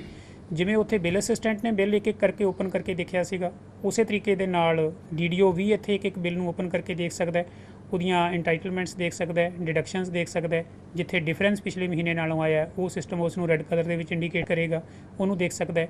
ਉਹਨੂੰ ਵਿਊ ਕਰਕੇ ਤੇ ਉਹਦੇ ਵਾਸਤੇ ਡਿਸੀਜਨ ਲੈ ਸਕਦਾ ਹੈ ਕਿ ਹਾਂ ਵਾਕਈ ਇਹ ਠੀਕ ਹੈ ਜਾਂ ਗਲਤ ਹੋਇਆ। ਜੇ ਗਲਤ ਹੋਇਆ ਤੇ ਉਹਦੇ ਕੋਲੇ ਦੋ ਆਪਸ਼ਨਸ ਇੱਥੇ ਫਿਰ ਹੈਗੀਆਂ ਨੇਗੀਆਂ। ਪਹਿਲੀ ਆਪਸ਼ਨ ਉਹਦੇ ਕੋਲੇ ਹੈਗੀ ਵੈਰੀਫਾਈ, ਜੇ ਅਪਰੂਵ ਪਹਿਲੀ ਆਪਸ਼ਨ ਹੈ ਉਹਦੇ ਕੋਲੇ ਅਪਰੂਵ ਔਰ ਉਹਦੇ ਓਬਲੀਕ ਲਿਖਿਆ ਹੋਇਆ ਦੂਸਰੀ ਆਪਸ਼ਨ ਹੈ ਉਹਦੇ ਕੋਲੇ ਰਿਟਰਨ। ਤਾਂ ਡੀਡੀਓ ਦੇ ਕੋਲ ਦੋਨੋਂ ਆਪਸ਼ਨਸ ਨੇ, ਉਹ ਅਪਰੂਵ ਵੀ ਕਰ ਸਕਦਾ ਹੈ ਉਸ ਬਿੱਲ ਨੂੰ, ਜੇ ਉਸ ਨੂੰ ਉਸ ਬਿੱਲ ਦੇ ਵਿੱਚ ਕੋਈ ਗਲਤੀ ਲੱਗਦੀ ਹੈ ਤੇ ਉਸ ਨੂੰ ਰਿਟਰਨ ਕਰ ਸਕਦਾ ਹੈਗਾ, ਬੈਕ ਕਰ ਸਕਦਾ ਹੈਗਾ। ਲੇਕਿਨ ਜਦੋਂ ਉਸ ਨੂੰ ਉਹ ਰਿਟਰਨ ਅਗਰ ਆਪਸ਼ਨ ਸਿਲੈਕਟ ਕਰਦਾ ਹੈ ਤੇ ਫਿਰ ਉੱਥੇ ਉਹ ਪੁੱਛੇਗਾ ਰੀਜ਼ਨ। ਫਿਰ ਡੀਡੀਓ ਉੱਥੇ ਉਹਦੇ ਵਿੱਚ ਲਿਖੇਗਾ ਕਿ ਉਹਦੀ ਡਿਡਕਸ਼ਨ ਗਲਤ ਹੈ, ਉਹਦੀ ਇੰਟਾਈਟਲਮੈਂਟ ਗਲਤ ਹੈ, ਉਹਦੀ ਮੋਬਾਈਲ ਅਲਾਊਂਸ ਦੇ ਪੈਸੇ ਕੱਟੇ ਜਾਣੇ ਚਾਹੀਦੇ ਸੀਗੇ, ਉਹ ਛੁੱਟੀ 'ਤੇ ਸੀਗਾ, ਜਾਂ ਜੋ ਵੀ ਉਸ ਦੀ ਇੰਟਾਈਟਲਮੈਂਟ ਉਸ ਦੇ ਵਿੱਚ ਨਹੀਂ ਸੀ ਜੋ ਅਸੀਂ ਦੇ ਚੁੱਕੇ ਹਾਂ, ਜਾਂ ਜੋ ਉਹਦੀ ਇੰਟਾਈਟਲਮੈਂਟ ਬਣਦੀ ਸੀ ਜਿਹੜੀ ਅਸੀਂ ਉਸ ਨੂੰ ਨਹੀਂ ਦਿੱਤੀ ਹੈ। ਤਾਂ ਜੋ ਵੀ ਰੀਜ਼ਨ ਡੀਡੀਓ ਨੂੰ ਲੱਗਦਾ ਹੈ ਕਿ ਉਸ ਬਿੱਲ ਦੇ ਵਿੱਚ ਗਲਤ ਹੈ ਉਹ ਰੀਜ਼ਨ ਦੇਗਾ। ਜਦੋਂ ਡੀਡੀਓ ਇੱਥੋਂ ਉਸ ਨੂੰ ਰਿਟਰਨ ਕਰ ਦੇਗਾ, ਵਿਦ ਰੀਜ਼ਨ ਰਿਟਰਨ ਕਰ ਦੇਗਾ, ਤੇ ਜਿੱਥੋਂ ਸੈਂਡ ਫਾਰ ਵੈਰੀਫਿਕੇਸ਼ਨ ਸੀਗਾ ਉੱਥੇ ਆ ਜਾਏਗਾ ਰਿਟਰਨ ਵਿਦ ਰੀਜ਼ਨ। ਉੱਥੇ ਰੀਜ਼ਨ ਆ ਜਾਏਗਾ, ਬਿੱਲ ਅਸਿਸਟੈਂਟ ਨੂੰ ਪਤਾ ਲੱਗ ਜਾਏਗਾ ਕਿ ਮੇਰੇ ਲੌਗਇਨ ਆਈਡੀ ਦੇ ਵਿੱਚ ਇੱਕ ਬਿੱਲ ਜਿਹੜਾ ਹੈ ਉਹ ਵਾਪਸ ਆਇਆ ਹੈ ਔਰ ਉਸ ਬਿੱਲ ਦੇ ਉੱਤੇ ਮੈਂ ਜਿਹੜੀ ਹੈ ਹੁਣ ਕੀ ਕਾਰਵਾਈ ਜਿਹੜੀ ਹੈ ਉਹ ਕਰਨੀ ਹੈ। ਉਹ ਜੋ ਵੀ ਕਾਰਵਾਈ ਉਸ ਦੇ ਉੱਤੇ ਬਣਦੀ ਹੈ ਉਸ ਨੂੰ ਐਡਿਟ ਕਰਕੇ, ਡਿਲੀਟ ਕਰਕੇ, ਨਵਾਂ ਐਡ ਕਰਕੇ, ਜਾਂ ਜੋ ਉਹਦੀ ਡਿਡਕਸ਼ਨ ਕਰਨ ਵਾਲੀ ਸੀ ਉਸ ਨੂੰ ਅਪਡੇਟ ਕਰਕੇ ਫਿਰ ਦੁਬਾਰਾ ਸੈਂਡ ਫਾਰ ਵੈਰੀਫਿਕੇਸ਼ਨ ਕਰੇਗਾ ਤੇ ਡੀਡੀਓ ਫਿਰ ਉਸ ਨੂੰ ਅਪਰੂਵ ਕਰੇਗਾ। ਜਦੋਂ ਡੀਡੀਓ ਵੱਲੋਂ ਇਹ ਬਿੱਲ ਅਪਰੂਵ ਕਰ ਦਿੱਤੇ ਗਏ ਨੇ ਤੇ ਉੱਥੇ ਤੱਕ ਜਾ ਕੇ ਸਾਡੇ ਪੇ ਬਿੱਲ ਦਾ ਕੰਮ ਜਿਹੜਾ ਹੈ ਉਹ ਤਕਰੀਬਨ ਖਤਮ ਹੋ ਜਾਂਦਾ ਹੈਗਾ। ਇਸ ਤੋਂ ਅੱਗੇ ਹੁਣ ਆਪਾਂ ਨੇ ਕੀ ਕਰਨਾ ਹੈ, ਹੁਣ ਅਸੀਂ ਇਹ ਜਿਹੜੇ ਬਿੱਲ ਬਣਾ ਲਏ ਨੇਗੇ ਇਹਨਾਂ ਬਿੱਲਾਂ ਦਾ ਅਸੀਂ ਨੇ ਪ੍ਰਿੰਟ ਆਊਟ ਲੈਣਾ ਹੈ, ਕਿਉਂਕਿ ਟ੍ਰੈਜਰੀ ਨੂੰ ਤਾਂ ਪਤਾ ਲੱਗੇਗਾ ਕਿ ਅਸੀਂ HRMS ਸਿਸਟਮ ਯੂਜ਼ ਕਰਨਾ ਸ਼ੁਰੂ ਕਰ ਦਿੱਤਾ ਹੈਗਾ ਜਦੋਂ ਅਸੀਂ ਇਸ ਦੇ ਵਿੱਚੋਂ ਬਿੱਲਾਂ ਦਾ ਪ੍ਰਿੰਟ ਆਊਟ ਲੈ ਕੇ ਅਸੀਂ ਟ੍ਰੈਜਰੀ ਨੂੰ ਭੇਜਾਂਗੇ। ਇੱਥੇ ਆਪਸ਼ਨ ਹੈ ਜੀ ਪੇ ਰੋਲ ਦੇ ਵਿੱਚ ਸੈਲਰੀ ਰਿਪੋਰਟਸ। ਇਹ ਜਿਹੜੀਆਂ ਆਪਸ਼ਨਸ ਨੇ ਸੈਲਰੀ ਰਿਪੋਰਟਸ ਦੀਆਂ ਇਹ ਦੋਨੋਂ ਪਾਸੇ ਦਿੱਤੀਆਂ ਗਈਆਂ ਨੇ। ਡੀਡੀਓ ਦੇ ਕੋਲ ਵੀ ਇਹ ਆਪਸ਼ਨ ਹੈਗੀ ਹੈ ਕਿ ਆਪਣੇ ਲੌਗਇਨ ਆਈਡੀ ਦੇ ਵਿੱਚੋਂ ਵੀ ਉਹ ਪ੍ਰਿੰਟ ਆਊਟ ਲੈ ਸਕਦਾ ਹੈ। ਐਟ ਦੀ ਸੇਮ ਟਾਈਮ ਜਿਹੜਾ ਗਵਰਨਮੈਂਟ EMPLOYEE ਹੈ ਜਦੋਂ ਬਿੱਲ ਅਪਰੂਵ ਹੋ ਗਏ ਨੇਗੇ, ਜਿਹੜਾ ਬਿੱਲ ਅਸਿਸਟੈਂਟ ਹੈ ਉਹ ਵੀ ਆਪਣੇ ਲੌਗਇਨ ਆਈਡੀ ਦੇ ਵਿੱਚੋਂ ਇਸ ਦਾ ਪ੍ਰਿੰਟ ਆਊਟ ਜਿਹੜਾ ਹੈ ਉਹ ਲੈ ਸਕਦਾ ਹੈਗਾ। ਇਸ ਰਿਪੋਰਟਸ ਦੇ ਵਿੱਚ ਆਪਾਂ ਜਦੋਂ ਦੇਖਾਂਗੇ ਪਹਿਲੀ ਆਪਸ਼ਨ ਹੈ ਜੀ ਪੇ ਬਿੱਲ ਰਜਿਸਟਰ ਐਂਡ ਸ਼ਡਿਊਲਸ। ਹੁਣ ਇੱਥੇ ਆਪਾਂ ਮੰਥ ਸਿਲੈਕਟ ਕਰਾਂਗੇ ਜੀ। ਪਿਛਲੇ ਮਹੀਨੇ ਦਾ ਬਿੱਲ ਉਹਨਾਂ ਨੇ ਬਣਾਇਆ ਹੈ, ਇਸ ਮਹੀਨੇ ਦਾ ਬਿੱਲ ਅਜੇ ਤੱਕ ਬਣਿਆ ਨਹੀਂ ਹੈ। ਜਦੋਂ ਅਪਰੂਵ ਹੋ ਗਿਆ ਆਪਾਂ ਨੂੰ ਉਸ ਤੋਂ ਬਾਅਦ ਉਹਦਾ ਪ੍ਰਿੰਟ ਆਊਟ ਅਵੇਲੇਬਲ ਹੋਏਗਾ, ਬਟ ਕਿਉਂਕਿ ਪਿਛਲੇ ਮਹੀਨੇ ਦਾ ਬਣਾਇਆ ਹੋਇਆ ਇਸ ਕਰਕੇ ਆਪਾਂ ਇੱਥੇ ਸਿਲੈਕਟ ਕਰਾਂਗੇ ਮਾਰਚ। ਬਿੱਲ ਕੋਡ ਕੋਈ ਵੀ ਬਿੱਲ ਆਪਾਂ ਦੇਖ ਲੈਂਦੇ ਹਾਂ ਇੱਥੋਂ, ਮੰਨ ਲਓ ਇਹ ਗਰੁੱਪ C ਦਾ ਦੇਖ ਲਿਆ ਹੈ ਅਸੀਂ ਨੇ। ਸ਼ਡਿਊਲ ਟਾਈਪ ਇੱਥੇ ਆਪਸ਼ਨ ਹੈ ਜੀ ਪੇ ਬਿੱਲ ਦਾ, ਇਹਨੂੰ ਪੇ ਬਿੱਲ ਨੂੰ ਸਿਲੈਕਟ ਕਰਾਂਗੇ ਆਪਾਂ। ਵਿਊ ਰਿਪੋਰਟ, ਜਦੋਂ ਅਸੀਂ ਵਿਊ ਰਿਪੋਰਟ ਕਰਾਂਗੇ ਤਾਂ ਹੇਠਾਂ ਸਾਡੇ ਕੋਲੇ ਇੱਥੇ ਅਜੇ ਤੱਕ ਇਸ ਦਾ ਮਾਰਚ ਦਾ ਨਹੀਂ ਹੈ। ਅਗਲਾ ਬਿੱਲ ਸਿਲੈਕਟ ਕਰ ਲੈਂਦੇ ਆਪਾਂ ਕੋਈ। ਇਹ ਬਿੱਲ ਸਾਡੇ ਸਾਹਮਣੇ ਪ੍ਰਿੰਟ ਆਊਟ ਹੋ ਕੇ ਨਜ਼ਰ ਆ ਗਿਆ ਜੀ। ਤੁਹਾਨੂੰ ਥੋੜ੍ਹਾ ਜਿਹਾ ਨਜ਼ਰ ਆ ਰਿਹਾ ਹੋਵੇ ਅਗਰ, ਇਹ ਲੈਫਟ ਸਾਈਡ 'ਤੇ ਉਹਨਾਂ ਦੇ ਨਾਮ ਨੇ, ਬੇਸਿਕ ਪੇ, ਗ੍ਰੇਡ ਪੇ, IR ਹੈ, ਦੈਨ DA ਵਗੈਰਾ, HRA, ਜਿਹੜੀਆਂ ਵੀ ਅਸੀਂ ਉਸ ਦੀਆਂ ਇੰਟਾਈਟਲਮੈਂਟਸ ਅਸੀਂ ਨੇ ਬਣਾਈਆਂ ਨੇਗੀਆਂ ਉਸ ਦੀਆਂ ਉਹ ਸਾਰੀਆਂ ਤੁਹਾਨੂੰ ਇੱਥੇ ਨਜ਼ਰ ਆ ਰਹੀਆਂ ਨੇਗੀਆਂ। ਇਹ ਸਾਰੀਆਂ ਡਿਡਕਸ਼ਨ ਜੋ ਬਿੱਲ ਆਪਾਂ ਟ੍ਰੈਜਰੀ ਬਣਾ ਕੇ ਭੇਜਦੇ ਆਂਗੇ ਉਹ ਸਾਰੇ ਦਾ ਪੂਰਾ ਫਾਰਮੈਟ ਜਿਹੜਾ ਹੈ ਉਹ ਇਸ ਦੇ ਵਿੱਚ ਹੈ। ਖੱਬੇ ਪਾਸੇ ਇੱਧਰ ਡਿਟੇਲਸ ਹੈ ਇੰਟਾਈਟਲਮੈਂਟਸ ਦੀ, ਰਾਈਟ ਸਾਈਡ ਦੇ ਉੱਤੇ ਉਹਦੀ ਆਪਸ਼ਨ ਹੈ ਡਿਡਕਸ਼ਨਸ ਦੀ। ਇਹਨਾਂ ਨੂੰ ਥੋੜ੍ਹਾ ਜ਼ੂਮ ਕਰਕੇ ਤੁਹਾਨੂੰ ਦਿਖਾ ਦਿੰਦੇ ਆਂਗੇ। GP ਫੰਡ, ਇਹ GIS ਗ੍ਰੋਸ ਅਮਾਊਂਟ ਉਹਦੀ ਕਿੰਨੀ ਬਣੀ ਸੀ, GP ਫੰਡ GIS ਕਿੰਨਾ ਹੈ, ਫਿਰ ਉਹਦੀ ਡਿਡਕਸ਼ਨਸ ਕਿੰਨੀ ਬਣੀ ਹੈ, ਡਿਡਕਸ਼ਨਸ ਟੋਟਲ ਐਂਡ ਨੈਟ ਪੇਮੈਂਟ ਜਿਹੜੀ ਹੈਗੀ, ਇਹ ਸਾਰੀਆਂ ਚੀਜ਼ਾਂ ਤੁਹਾਨੂੰ ਇਹ ਚੀਜ਼ ਜਿਹੜੀ ਹੈਗੀ ਇਹ ਤੁਹਾਨੂੰ ਅਗਰ ਨਜ਼ਰ ਆ ਰਹੀ ਹੋਏਗੀ ਤਾਂ ਇਹ section officer, office of additional director T&A, finance department Punjab. ਇਹ ਸਟੈਂਪ ਕਿੱਥੋਂ ਆਈ ਹੈ ਜੀ? ਜਿਹੜਾ ਸ਼ੁਰੂ ਦੇ ਵਿੱਚ ਆਪਾਂ ਨੇ ਟੈਂਪਲੇਟ ਜਦੋਂ DDO ਦਾ ਕ੍ਰੀਏਟ ਕੀਤਾ ਹੈਗਾ ਉੱਥੇ ਆਪਾਂ ਨੇ ਇੱਕ ਡਿਸਕ੍ਰਿਪਸ਼ਨ ਭਰੀ ਸੀਗੀ ਕਿ ਸਾਡੇ ਪੇ ਬਿੱਲ ਦੇ ਉੱਤੇ ਕਿਹੜੀ ਸਟੈਂਪ ਜਿਹੜੀ ਆ ਉਹ ਆਵੇ। ਉਹ ਇੱਥੇ ਤੁਹਾਡੀ ਆਪਣੇ ਐਸ ਡੀਡੀਓ ਜੋ ਵੀ ਤੁਹਾਡੀ ਸਟੈਂਪ ਹੈਗੀ ਉਹ ਇੱਥੇ ਤੁਹਾਨੂੰ ਮਿਲੇਗੀ। ਤੋ ਪੇ ਬਿੱਲ ਆਪਾਂ ਨੇ ਦੇਖ ਲਿਆ ਜੀ। ਪੇ ਬਿੱਲ ਇਹਦਾ ਪ੍ਰਿੰਟ ਆਊਟ ਆਪਾਂ ਨੇ ਲੈਣਾ ਹੈ। ਇਹਦੇ ਉੱਪਰ ਇੱਕ ਅਗਲੀ ਆਪਸ਼ਨ ਹੈ ਜੀ, ਪੇ ਬਿੱਲ ਦੇ ਨਾਲ ਪੇ ਬਿੱਲ ਕਵਰ ਵਿਊ ਰਿਪੋਰਟ ਕਰੋਗੇ ਤਾਂ ਜਿਹੜਾ ਪੇ ਬਿੱਲ ਅਸੀਂ ਪੇ ਬਿੱਲ ਦੇ ਬਾਹਰ ਇੱਕ ਪਰਫਾਰਮਾ ਲਗਾਉਂਦੇ ਹਾਂ ਅਸੀਂ, ਜਿਹਦੇ ਵਿੱਚ ਸਾਡਾ ਡੀਡੀਓ ਕੋਡ ਹੈ, ਸਾਡਾ ਪੂਰਾ ਹੈਡ ਹੈ, ਉਹਦੇ ਵਿੱਚ ਪੂਰੀ ਬਿੱਲ ਦੀ ਅਮਾਊਂਟ ਹੈ, ਜੋ ਵੀ ਟ੍ਰੇਜਰੀ ਵੱਲੋਂ ਨਿਰਧਾਰਿਤ ਹੈ ਉਹੀ ਪਰਫਾਰਮਾ ਜਿਹੜਾ ਹੈ ਉਹ ਇੱਥੇ ਬਣਾਇਆ ਗਿਆ ਹੈਗਾ ਪੇ ਬਿੱਲ ਕਵਰ ਦਾ। ਇਹ ਵੀ ਤੁਹਾਨੂੰ ਉੱਥੋਂ ਪ੍ਰਿੰਟ ਆਊਟ ਮਿਲੇਗਾ। ਤੁਹਾਨੂੰ ਅਗਰ ਥੋੜ੍ਹਾ ਜਿਹਾ ਵਿਜ਼ੀਬਲ ਹੋਵੇ ਜਦੋਂ ਆਪਾਂ ਇਹਦੀਆਂ ਰਿਪੋਰਟਸ ਆਪਾਂ ਦੇਖਾਂਗੇ ਤੇ ਇਹ ਨੀਚੇ ਆ ਰਿਹਾ ਹੈ ਜੀ IHRS ਸੌਫਟਵੇਅਰ ਬਾਈ NIC ਪੰਜਾਬ। ਦਿਸ ਸ਼ੋਜ਼ ਕਿ ਤੁਸੀਂ ਆਪਣਾ ਸਿਸਟਮ ਦੇ ਵਿੱਚੋਂ ਜਿਹੜਾ ਬਿੱਲ ਹੈ ਐਜ਼ ਔਨ 21/4 ਅੱਜ ਦੀ ਡੇਟ ਜਿਹੜੀ ਹੈਗੀ ਉੱਥੇ, ਕਿਉਂਕਿ ਆਪਾਂ ਲਾਈਵ ਇਨਵਾਇਰਨਮੈਂਟ ਦੇ ਵਿੱਚ ਕੰਮ ਕਰ ਰਹੇ ਹਾਂਗੇ, ਤਾਂ ਅੱਜ ਦੀ ਡੇਟ ਦੇ ਵਿੱਚ ਇਹ ਚੀਜ਼ਾਂ ਜਿਹੜੀਆਂ ਨੇਗੀਆਂ ਇਹ ਸਾਨੂੰ ਇੱਥੋਂ ਨਜ਼ਰ ਆ ਰਹੀਆਂ ਨੇ। ਇਹ ਪੇ ਬਿੱਲ ਜਨਰੇਟ ਕਰਨਾ ਆਪਾਂ ਨੇ, ਪੇ ਬਿੱਲ ਕਵਰ ਜਨਰੇਟ ਕਰਨਾ ਹੈ ਜੀ ਇੱਥੋਂ ਆਪਾਂ ਨੇ। ਫਿਰ ਇਸ ਤੋਂ ਅੱਗੇ ਹੈ ਜੀ ਸ਼ਡਿਊਲਸ। ਇੱਥੇ ਤੁਹਾਨੂੰ ਸਾਰੇ ਸ਼ਡਿਊਲਸ ਅਵੇਲੇਬਲ ਨੇ।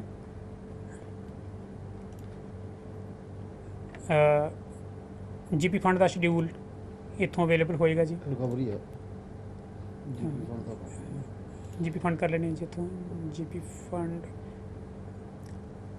ਇਨਕਮ ਟੈਕਸ ਦਾ ਕਰ ਲੈਣੇ ਜੀ। ਇਹ ਇਨਕਮ ਟੈਕਸ ਦਾ ਸ਼ਡਿਊਲ ਸਾਨੂੰ ਨਿਕਲਿਆ ਹੈ ਜੀ। ਜਿੰਨੇ ਸਾਡੇ ਸ਼ਡਿਊਲ ਪੇ ਬਿੱਲ ਦੇ ਨਾਲ ਲੱਗਣ ਵਾਲੇ ਨੇ ਉਹ ਸਾਰੇ ਦੇ ਸਾਰੇ ਸ਼ਡਿਊਲ ਐਜ਼ ਵੈਲ ਐਜ਼ ਪੇ ਬਿੱਲ ਐਜ਼ ਵੈਲ ਐਜ਼ ਪੇ ਬਿੱਲ ਕਵਰ, ਇਹ ਸਾਰੇ schedule and pay bill cover ਸਾਨੂੰ ਇੱਥੋਂ ਇਹਨਾਂ ਰਿਪੋਰਟਸ ਦੇ ਵਿੱਚੋਂ ਆਪਾਂ ਨੇ ਜਨਰੇਟ ਕਰਨੇ ਨੇ। ਇਹਨਾਂ ਦਾ ਪ੍ਰਿੰਟ ਆਊਟ ਲੈਣਾ ਹੈ ਇੱਕ ਇੱਕ ਕਰਕੇ, ਇਹ ਬਿੱਲ ਵਾਈਜ਼ ਔਰ ਇੱਕ ਇੱਕ ਕਰਕੇ ਆਪਾਂ ਨੇ ਉਹਨਾਂ ਦਾ ਪ੍ਰਿੰਟ ਆਊਟ ਜਿਹੜਾ ਹੈ ਉਹ ਲੈਣਾ ਹੈ।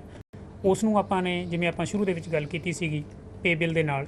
ਇੱਕ ਚੀਜ਼ ਮੈਂ ਹੋਰ ਥੋੜ੍ਹੀ ਦੱਸ ਦਿਆਂ ਤੁਹਾਨੂੰ ਜਿਹੜੀ ਇੱਥੇ ਰਹਿ ਨਾ ਜਾਵੇ। ਇੱਥੇ ਆਪਾਂ ਨੇ ਇਹ ਆਪਸ਼ਨ ਹੈਗੀ ਹੈ ਜੀ ਪੇ ਬਿੱਲ ਰਜਿਸਟਰ ਐਂਡ ਸ਼ਡਿਊਲਸ। ਜਦੋਂ ਆਪਾਂ ਇਹ ਕੱਢਦੇ ਹਾਂ ਤੇ ਇੱਥੇ ਸਾਨੂੰ ਜਿਹੜੇ ਲੋਨਸ ਨੇ ਉਹਨਾਂ ਦੇ ਜਿਹੜੇ ਸ਼ਡਿਊਲਸ ਨੇ ਜਿਨ੍ਹਾਂ ਦੀ adjustment by book transfer by AG office ਹੁੰਦੀ ਹੈ ਉਹ ਸਾਨੂੰ ਇਹਦੇ ਵਿੱਚ ਨਹੀਂ ਨਜ਼ਰ ਆਉਂਦੇ ਹੈ। ਉਹ ਇਸ ਤੋਂ ਹੇਠਾਂ ਵਾਲੀ ਆਪਸ਼ਨ ਹੈ ਐਡਵਾਂਸ ਡਿਡਕਸ਼ਨ ਸ਼ਡਿਊਲਸ। ਤੋ ਜਿਹੜੇ ਨਾਰਮਲ ਸ਼ਡਿਊਲ ਨੇਗੇ ਸਾਡੇ ਜਿਨ੍ਹਾਂ ਦੀ ਬਾਏ BT ਟ੍ਰੇਜਰੀ ਲੈਵਲ ਦੇ ਉੱਤੇ ਬੁਕਿੰਗ ਹੁੰਦੀ ਹੈ ਉਹ ਤੁਹਾਨੂੰ ਉੱਪਰਲੇ ਪੇ ਬਿੱਲ ਰਜਿਸਟਰ ਦੇ ਨਾਲ ਨਜ਼ਰ ਆਉਣਗੇ, ਤੇ ਜਿਹੜੇ ਦੂਸਰੀਆਂ ਸਾਰੇ ਸ਼ਡਿਊਲਸ ਨੇਗੇ ਇਹ ਤੁਹਾਨੂੰ ਦੂਸਰੀ ਆਪਸ਼ਨ ਦੇ ਵਿੱਚ ਨਜ਼ਰ ਆਉਣਗੇ। ਅਸੀਂ ਵੈਸੇ ਕੋਸ਼ਿਸ਼ ਇਹ ਕਰ ਰਹੇ ਹਾਂ ਕਿ pay bill and pay bill cover ਜਿਹੜਾ ਹੈ ਉਹਦੀ ਇੱਕ ਆਪਸ਼ਨ ਬਣ ਜਾਏ ਤੇ ਜਿਹੜੇ ਸ਼ਡਿਊਲਸ ਨੇ ਉਹ ਇੱਕ ਆਪਸ਼ਨ ਦੇ ਹੇਠਾਂ ਇਕੱਠੇ ਹੋ ਜਾਣ, ਤਾਂ ਕਿ ਕੋਈ ਇਸ ਗੱਲ ਦੀ ਕਨਫਿਊਜ਼ਨ ਨਾ ਰਹੇ ਕਿ ਮੇਰਾ ਕਿਹੜਾ ਸ਼ਡਿਊਲ ਜਿਹੜਾ ਹੈਗਾ ਉਹ ਮੇਰਾ ਰਹਿ ਗਿਆ ਤੇ ਕਿਹੜਾ ਸ਼ਡਿਊਲ ਇੱਥੇ ਮੇਰੇ ਕੋਲ ਅਵੇਲੇਬਲ ਨਹੀਂ ਹੈ। ਤੋ ਇਹ ਰਿਪੋਰਟਸ ਜਿਹੜੀਆਂ ਨੇ ਜੀ ਇਹ ਆਪਾਂ ਨੇ ਇਹਦੇ ਵਿੱਚੋਂ ਜਨਰੇਟ ਕਰਨੀਆਂ ਨੇ। ਰਿਪੋਰਟ ਜਨਰੇਟ ਕਰਕੇ ਇਹਦੇ ਵਿੱਚੋਂ ਪੇ ਬਿੱਲ ਆਪਾਂ ਪਹਿਲਾਂ ਦੀ ਤਰ੍ਹਾਂ ਜਿਹੜਾ ਹੈ ਉਹ ਆਪਾਂ ਨੇ ਬਣਾਉਣਾ ਹੈ। ਉਹ ਬਣਾਉਣ ਤੋਂ ਬਾਅਦ ਫਿਰ ਅਸੀਂ ਇਹਦੇ ਵਿੱਚੋਂ ਪ੍ਰਿੰਟ ਆਊਟ ਲੈ ਕੇ IFMS ਦੇ ਵਿੱਚੋਂ ਆਪਣੇ ਡੋਂਗਲ ਦੇ ਨਾਲ ਆਪਣੇ ਡਿਜੀਟਲ ਸਿਗਨੇਚਰ ਲਗਾ ਕੇ ਟ੍ਰੇਜਰੀ ਨੂੰ ਬਿੱਲ ਪੁਸ਼ ਕਰਨਾ ਹੈ ਪਹਿਲਾਂ ਦੀ ਤਰ੍ਹਾਂ, ਉਹਦਾ ਪ੍ਰਿੰਟ ਆਊਟ ਲੈਣਾ ਹੈ। ਉਸ ਪ੍ਰਿੰਟ ਆਊਟ ਦੇ ਨਾਲ ਇਹ ਜਿਹੜੀਆਂ ਪ੍ਰਿੰਟ ਰਿਪੋਰਟਸ ਨੇ ਇਹਨਾਂ ਨੂੰ ਤੁਸੀਂ ਨੇ ਇਸ ਦੇ ਨਾਲ ਸ਼ਾਮਲ ਕਰਨਾ ਹੈ। ਇਹਦੇ ਨਾਲ ਸ਼ਾਮਲ ਕਰਨ ਤੋਂ ਬਾਅਦ ਫਿਰ ਜੋ ਤੁਸੀਂ ਟ੍ਰੇਜਰੀ ਭੇਜੋਗੇ ਤੇ ਫਿਰ ਟ੍ਰੇਜਰੀ ਤੁਹਾਡਾ ਇਹ ਬਿੱਲ ਜਿਹੜਾ ਹੈਗਾ ਇਸ ਮਹੀਨੇ ਲਈ ਤਾਂ ਐਕਸੈਪਟ ਕਰੇਗੀ। ਇਹਦੇ ਵਿੱਚ ਹੋ ਸਕਦਾ ਕੁਝ ਇੱਕ ਦੋ ਚੀਜ਼ਾਂ ਜਿਹੜੀਆਂ ਨੇ ਕਿਸੇ ਦਫ਼ਤਰ ਲਈ ਅਜੇ ਤੱਕ ਕੁਝ ਚੀਜ਼ਾਂ ਦੀ ਅਵੇਲੇਬਿਲਿਟੀ ਨਾ ਹੋਵੇ। ਜੇ ਉਹ ਅਵੇਲੇਬਿਲਿਟੀ ਨਾ ਵੀ ਹੋਈ ਤਾਂ ਵੀ ਤੁਸੀਂ ਇਸ ਦੇ ਵਿੱਚੋਂ ਬਿੱਲ ਜਨਰੇਟ ਕਰਕੇ ਉਹਦੇ 'ਤੇ ਇੱਕ ਸਰਟੀਫਿਕੇਟ ਦੇ ਸਕਦੇ ਹੋ ਕਿ ਇਹ ਵਾਲੀ ਆਪਸ਼ਨ ਜਿਹੜੀ ਹੈ ਅਜੇ ਤੱਕ ਸਿਸਟਮ ਦੇ ਵਿੱਚ ਅਵੇਲੇਬਲ ਨਹੀਂ ਹੈ, ਅਸੀਂ ਮੈਟਰ ਹਾਇਰ ਅਥਾਰਟੀ ਦੇ ਨਾਲ ਟੇਕਅਪ ਕੀਤਾ ਹੈ। ਤਾਂ ਆਉਂਦੇ ਸਮੇਂ ਦੇ ਵਿੱਚ ਜਿਹੜੀਆਂ ਵੀ ਚੀਜ਼ਾਂ ਇਸ ਦੇ ਵਿੱਚੋਂ ਕੁਝ ਇਸ ਤਰ੍ਹਾਂ ਦੀਆਂ ਨਜ਼ਰ ਆਉਣਗੀਆਂ ਕਿ ਸਿਸਟਮ ਦੇ ਵਿੱਚ ਨਹੀਂ ਹੈ, ਉਹ ਤੁਹਾਡੀ ਰਿਕੁਆਇਰਮੈਂਟ ਦੇ ਮੁਤਾਬਕ ਸਿਸਟਮ ਦੇ ਵਿੱਚ ਸ਼ਾਮਲ ਜਿਹੜੀਆਂ ਨੇ ਉਹ ਕਰ ਦਿੱਤੀਆਂ ਜਾਣਗੀਆਂ। ਜਿੱਥੇ ਆਪਾਂ ਨੇ ਰਿਪੋਰਟਸ ਦੇਖੀਆਂ ਨੇ ਤੇ ਇੱਕ ਦੋ ਹੋਰ ਰਿਪੋਰਟਸ ਨੇ ਜਿਹੜੀਆਂ ਤੁਹਾਡੀ ਜਾਣਕਾਰੀ ਲਈ ਥੋੜ੍ਹਾ ਜਿਹਾ ਤੁਹਾਨੂੰ ਦੱਸ ਦਿੱਤਾ ਜਾਏ। ਇੱਥੋਂ ਆਪਾਂ ਜਿਹੜਾ ਹੈ ECS ਫਾਈਲ ਫਾਰ IFMS, ਇਹ ਆਪਸ਼ਨ ਅਜੇ ਇੰਪਲੀਮੈਂਟ ਹੋਣ ਯੋਗ ਨਹੀਂ ਹੈ। ਆਉਂਦੇ ਸਮੇਂ ਦੇ ਵਿੱਚ ਜਿਹੜੀ ਆਪਾਂ IFMS ਦੇ ਵਿੱਚ ਆਲਰੇਡੀ ਸਾਰੇ bank EMPLOYEES the bank detail IFSC code and bank the account number ਜਿਹੜਾ ਭਰਿਆ ਹੋਇਆ ਹੈਗਾ ਔਰ ਜਿਹੜੀ ਅਸੀਂ ਬੈਂਕ ਨੂੰ ਡਿਟੇਲ ਭੇਜਦੇ ਆਂਗੇ ਉਹ ਪ੍ਰਿੰਟ ਆਊਟ ਤੁਹਾਨੂੰ ਇੱਥੋਂ ਮਿਲ ਜਾਏਗਾ ਜਦੋਂ ਇਹਨਾਂ ਦਾ ਸਿਸਟਮ ਦੀ HRMS ਦੀ IFMS ਦੇ ਨਾਲ ਇੰਟੈਗ੍ਰੇਸ਼ਨ ਹੋ ਗਈ ਤਾਂ ECS ਫਾਈਲ ਸਾਨੂੰ ਇੱਥੋਂ ਜਨਰੇਟ ਹੋ ਜਾਏਗੀ। View bill wise salary status ਅਸੀਂ ਇੱਥੋਂ ਦੇਖ ਸਕਦੇ ਹਾਂ ਸੈਲਰੀ ਦਾ ਸਟੇਟਸ ਕੀ ਹੋਏਗਾ ਜਦੋਂ IFMS ਦੇ ਨਾਲ ਇੰਟੈਗਰੇਟ ਹੋ ਗਿਆ ਤੇ ਸਾਨੂੰ ਜਿਵੇਂ IFMS ਦੇ ਵਿੱਚ ਹੁਣ ਨਜ਼ਰ ਆਉਂਦਾ ਹੈਗਾ ਉਸੇ ਤਰੀਕੇ ਨਾਲ ਇੱਥੋਂ ਵੀ ਅਸੀਂ ਦੇਖ ਸਕਾਂਗੇ ਕਿ ਸਾਡੇ ਬਿੱਲ ਦਾ ਸਟੇਟਸ ਜਿਹੜਾ ਹੈ ਉਹ ਕੀ ਹੈਗਾ। EMPLOYEE ਐਨੂਅਲ ਸੈਲਰੀ ਇੱਥੋਂ ਅਸੀਂ ਦੇਖ ਸਕਦੇ ਹਾਂਗੇ ਕਿ EMPLOYEE ਦੀ ਟੋਟਲ ਐਨੂਅਲ ਸੈਲਰੀ ਜਿਹੜੀ ਹੈਗੀ ਇਹ ਕਿੰਨੀ ਬਣੀ ਹੈਗੀ ਔਰ ਪ੍ਰੋਜੈਕਟਡ ਕਿੰਨੀ ਹੋਏਗੀ। ਪ੍ਰੋਜੈਕਟਡ ਸਾਨੂੰ ਇਸ ਕਰਕੇ ਚਾਹੀਦੀ ਹੁੰਦੀ ਹੈ ਕਿ ਹਰ DDO ਦੀ ਇਨਕਮ ਟੈਕਸ ਦੇ ਨਿਯਮਾਂ ਦੇ ਮੁਤਾਬਕ ਡਿਊਟੀ ਹੈ ਕਿ ਜਿੰਨੀ ਉਹਦੀ ਪੂਰੇ ਸਾਲ ਦੇ ਵਿੱਚ ਸੈਲਰੀ ਉਸ ਨੂੰ ਮਿਲਣੀ ਹੈ ਉਸ ਸੈਲਰੀ ਦੇ ਵਿੱਚੋਂ ਉਸ ਦਾ ਬਣਦਾ ਇਨਕਮ ਟੈਕਸ 12 ਨਾਲ ਡਿਵਾਈਡ ਕਰਕੇ ਉਹ ਕੱਟਿਆ ਜਾ ਸਕੇ। तो 12 ਨਾਲ ਡਿਵਾਈਡ ਕਰਨ ਲਈ ਸਾਨੂੰ ਪ੍ਰੋਜੈਕਟਡ ਸੈਲਰੀ ਦੀ ਲੋੜ ਹੁੰਦੀ ਹੈ। ਪ੍ਰੋਜੈਕਟਡ ਸੈਲਰੀ ਸਿਸਟਮ ਤੁਹਾਡਾ ਬਣਾ ਦੇਗਾ ਔਰ ਉਹਨੂੰ ਇਨਕਮ ਟੈਕਸ ਕੈਲਕੂਲੇਟ ਅਸੀਂ ਪਹਿਲੀ ਸਟੇਜ ਤੇ ਕਰਕੇ ਐਂਡ ਦੇ ਵਿੱਚ ਅਸੀਂ ਉਸ ਦਾ ਜਿਹੜਾ ਐਕਚੁਅਲ ਹਿਸਾਬ ਹੈਗਾ ਅਸੀਂ ਉਹ ਕਰ ਪਾਵਾਂਗੇ। ਮੇਰਾ ਖਿਆਲ ਆਈ ਥਿੰਕ ਸਾਰੀਆਂ ਰਿਪੋਰਟਸ ਜਿਹੜੀਆਂ ਨੇਗੀਆਂ ਉਹ ਤਕਰੀਬਨ ਹੋ ਗਈਆਂ ਨੇਗੀਆਂ। ਆਪਸ਼ਨਸ ਆਪਾਂ ਨੇ ਸਾਰੀਆਂ ਜਿਹੜੀਆਂ ਨੇ। ਹਾਂ, ਇੱਕ ਚੀਜ਼ ਹੋਰ, ਇਹ ਇੱਕ ਆਪਸ਼ਨ ਹੈ ਜੀ ਇੱਥੇ ਈ ਪ੍ਰੋਫਾਈਲ। DDO ਦੇ ਲੌਗਇਨ ਦੇ ਵਿੱਚ ਇੱਕ ਆਪਸ਼ਨ ਹੈ ਜੀ ਈ ਪ੍ਰੋਫਾਈਲ।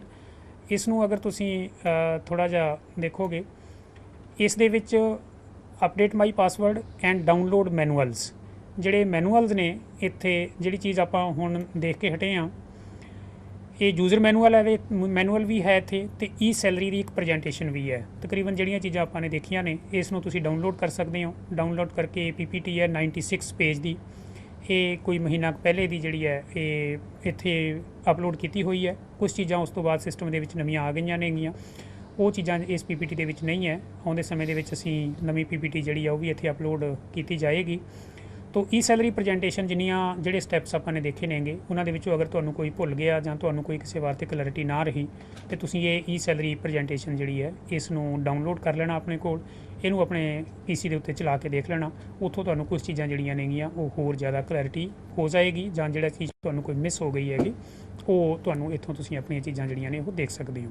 ਸਿਮਿਲਰਲੀ ਯੂਜ਼ਰ ਮੈਨੂਅਲ ਹੈ ਉੱਪਰ ਈ ਸੈਲਰੀ ਦਾ, ਇਹ ਵੀ ਮੈਨੂਅਲ ਜਿਹੜਾ ਹੈ ਇਸ ਦੇ ਵਿੱਚ ਪ੍ਰਿੰਟ ਫਾਰਮ ਦੇ ਵਿੱਚ PDF ਫਾਰਮ ਦੇ ਵਿੱਚ ਕੁਝ ਕੁਐਸਚਨ ਆਨਸਰ ਵੀ ਦਿੱਤੇ ਹੋਏ ਨੇਗੇ, ਕੁਝ ਇੱਥੇ ਜਿਹੜੇ ਨੇ FAQs ਵੀ ਦਿੱਤੇ ਹੋਏ ਨੇਗੇ, ਉਹਨਾਂ ਤੋਂ ਵੀ ਤੁਹਾਨੂੰ ਕੁਝ ਜਾਣਕਾਰੀ ਜਿਹੜੀ ਹੈਗੀ ਇਸ ਸਿਸਟਮ ਸੌਫਟਵੇਅਰ ਦੀ ਮਿਲ ਸਕਦੀ ਹੈਗੀ।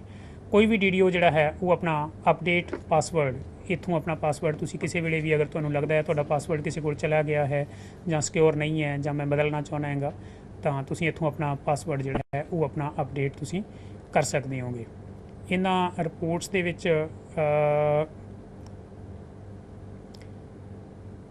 TDS ਰਿਪੋਰਟ ਵੀ ਹੈ ਤੁਹਾਡੀ ਕੁਆਟਰ ਬੇਸ ਦੇ ਉੱਤੇ। ਅਸੀਂ ਇੱਕ TDS ਦੀ ਕੁਆਟਰਲੀ ਜਿਹੜੀ ਆ ਉਹ ਫਾਈਲ ਕਰਦੇ ਹਾਂਗੇ। ਤਾਂ ਜਦੋਂ ਤੁਸੀਂ ਸਿਸਟਮ ਦੇ ਵਿੱਚ ਬਿੱਲ ਇੱਕ ਵਾਰੀ ਬਣਾ ਲਓਗੇ ਇੱਕ ਕੁਆਟਰ ਤੋਂ ਜਦੋਂ ਅਸੀਂ ਕ੍ਰਾਸ ਕਰ ਜਾਵਾਂਗੇ ਤੇ ਸਾਨੂੰ ਇੱਥੋਂ ਇੱਕ ਕੰਸੋਲੀਡੇਟਡ TDS ਦੀ ਰਿਪੋਰਟ ਜਿਹੜੀ ਹੈ ਉਹ ਸਾਨੂੰ ਕੁਆਟਰਲੀ ਫਾਈਲ ਕਰਨ ਵਾਸਤੇ ਉਹ ਵੀ ਇੱਥੋਂ ਅਵੇਲੇਬਲ ਹੋਏਗੀ। ਦੋ ਆਪਸ਼ਨ ਜਿਹੜੀਆਂ ਨੇ ਉਹ ਮੈਨੂੰ ਉਧਰ ਆਪਾਂ ਹੁਣ ਵਾਪਸ EMPLOYEE ਦੇ ਲੌਗਇਨ ID ਦੇ ਵਿੱਚ ਆਪਾਂ ਨਹੀਂ ਜਾਵਾਂਗੇ, ਬਟ ਮੈਂ ਤੁਹਾਨੂੰ ਇੱਥੋਂ ਹੀ ਦੱਸ ਦਿੰਦਾ ਹੈਗਾ। ਦੋ ਆਪਸ਼ਨਸ ਉਸ ਪਾਸੇ ਹੋਰ ਵੀ ਹੈਗੀਆਂ ਨੇਗੀਆਂ। EMPLOYEE ਦੀ ID ਦੇ ਵਿੱਚ ਕਿਸੇ ਗਵਰਨਮੈਂਟ EMPLOYEE ਨੇ ਆਪਣਾ GP ਫੰਡ ਇਨਕਰੀਜ਼ ਕਰਨਾ ਹੈ ਜਾਂ ਡਿਕਰੀਜ਼ ਕਰਨਾ ਹੈ, ਉਹਦੇ ਵਾਸਤੇ ਦੋ ਸਪੈਸੀਫਾਈਡ ਮੰਥ ਨੇ, March paid in April and October paid in November. ਜਿਹੜੀ ਤਨਖਾਹ ਆਪਾਂ ਬਣਾਉਂਦੇ ਆਂਗੇ ਉਸ ਦੇ ਵਿੱਚੋਂ ਤੁਸੀਂ ਆਪਣੀ ਡਿਡਕਸ਼ਨ ਅਪਡੇਟ ਔਰ ਘਟਾ ਜਾਂ ਵਧਾ ਸਕਦੇ ਹੋ। ਉਹਦੀ ਇੱਕ ਸਪੈਸੀਫਾਈਡ ਲਿਮਿਟ ਹੈ, ਆਪਾਂ ਨੂੰ ਸਾਰਿਆਂ ਨੂੰ ਪਤਾ ਹੈ ਕਿ 5% ਆਫ ਦੀ ਬੇਸਿਕ ਪੇ ਅਸੀਂ ਮਿਨੀਮਮ ਰੱਖ ਸਕਦੇ ਹਾਂ, ਮੈਕਸੀਮਮ ਟੋਟਲ ਪੇ ਮੀਨਸ ਬੇਸਿਕ ਪੇ ਉੱਥੇ ਤੱਕ ਰੱਖ ਸਕਦੇ ਹਾਂ। ਤਾਂ ਉਹ ਆਪਸ਼ਨ ਜਿਹੜੀ ਹੈ ਉਹ ਗਵਰਨਮੈਂਟ EMPLOYEE ਦੇ ਕੋਡ ਦੇ ਵਿੱਚੋਂ ਸਬਮਿਟ ਕਰ ਸਕਦਾ ਹੈਗਾ। ਜਿਹੜਾ ਇੰਡੀਵਿਜੂਅਲ EMPLOYEE ਹੈ ਉਹ ਵੀ ਆਪਣਾ login ID and user password use ਕਰਕੇ ਉਹ ਵੀ ਆਪਣੇ DDO ਨੂੰ ਜਿੱਥੇ ਉਹ ਮੈਪਡ ਹੈਗਾ ਉਹਨੂੰ ਉਹ ਰਿਕੁਐਸਟ ਆਪਣੀ ਭੇਜ ਸਕਦਾ ਕਿ ਮੇਰਾ GP ਫੰਡ ਹੁਣ 10,000 ਤੋਂ ਵਧਾ ਕੇ 12,000 ਕਰ ਦਿੱਤਾ ਜਾਏ ਜਾਂ 12,000 ਤੋਂ ਘਟਾ ਕੇ 8,000 ਕਰ ਦਿੱਤਾ ਜਾਏ। ਉਹ ਆਪਸ਼ਨ ਦੇ ਸਕਦਾ ਹੈਗਾ, ਬਟ ਉਸ ਦੀ ਆਪਸ਼ਨ ਜਿਹੜੀ ਹੈ ਉਹ ਅਪਰੂਵਲ ਬਾਈ ਦੀ DDO ਜਿਹੜਾ ਹੈ ਉਹ DDO ਨੇ ਆਪਣੇ ਲੌਗਇਨ ID ਚੋਂ ਕਰਨੀ ਹੈ। ਮੰਨ ਲਓ ਕਿਸੇ ਨੇ ਜੂਨ ਦੇ ਵਿੱਚ ਜਾ ਕੇ ਕਹਿ ਦਿੱਤਾ ਮੇਰਾ ਜੀ ਹੁਣ GP ਫੰਡ ਵਧਾ ਦਿੱਤਾ ਜਾਏ, ਜੋ ਕਿ ਨਿਯਮਾਂ ਦੇ ਮੁਤਾਬਕ ਨਹੀਂ ਵਧਾਇਆ ਜਾ ਸਕਦਾ ਹੈ, ਤਾਂ DDO ਉਸ ਦੀ ਉਸ ਰਿਕੁਐਸਟ ਨੂੰ ਰਿਜੈਕਟ ਕਰ ਦੇਗਾ। ਬਟ ਜੇ ਉਸਨੇ ਅਕਤੂਬਰ ਦੇ ਮਹੀਨੇ ਜਾ ਕੇ ਕਿਹਾ ਕਿ ਮੇਰੀ GP ਫੰਡ ਦੀ ਡਿਡਕਸ਼ਨ ਜਿਹੜੀ ਹੈ ਉਹ ਵਧਾ ਦਿੱਤੀ ਜਾਏ ਤੇ DDO ਉਸ ਨੂੰ ਐਕਸੈਪਟ ਕਰ ਸਕਦਾ। ਸੋ ਜੋ ਨਿਯਮਾਂ ਦੇ ਮੁਤਾਬਕ ਹੈਗਾ DDO ਉਸ ਨੂੰ ਐਕਸੈਪਟ ਔਰ ਰਿਜੈਕਟ ਉੱਥੋਂ ਆਪਣੀ ਕਰ ਸਕਦਾ ਹੈ। ਹਰ ਇੰਡੀਵਿਜੂਅਲ EMPLOYEE ਇਸ ਸਿਸਟਮ ਦੇ ਵਿੱਚ ਜਾ ਕੇ ਜਿਵੇਂ ਆਪਾਂ ਨੇ ਗੱਲ ਕਰ ਲਈ ਹੈ ਆਪਣਾ EMPLOYEE ਕੋਡ ਐਂਡ ਆਪਣਾ ਪਾਸਵਰਡ ਯੂਜ਼ ਕਰਕੇ ਇਹਦੇ ਵਿੱਚੋਂ ਆਪਣੀਆਂ ਨੈੱਟ ਦੇ ਉੱਤੇ ਆਪਣੇ ਨਾਲ ਸੰਬੰਧਿਤ ਇਸ਼ੂਜ਼ ਜਿਹੜੇ ਨੇਗੇ ਉਹ ਦੇਖ ਸਕਦਾ ਹੈ।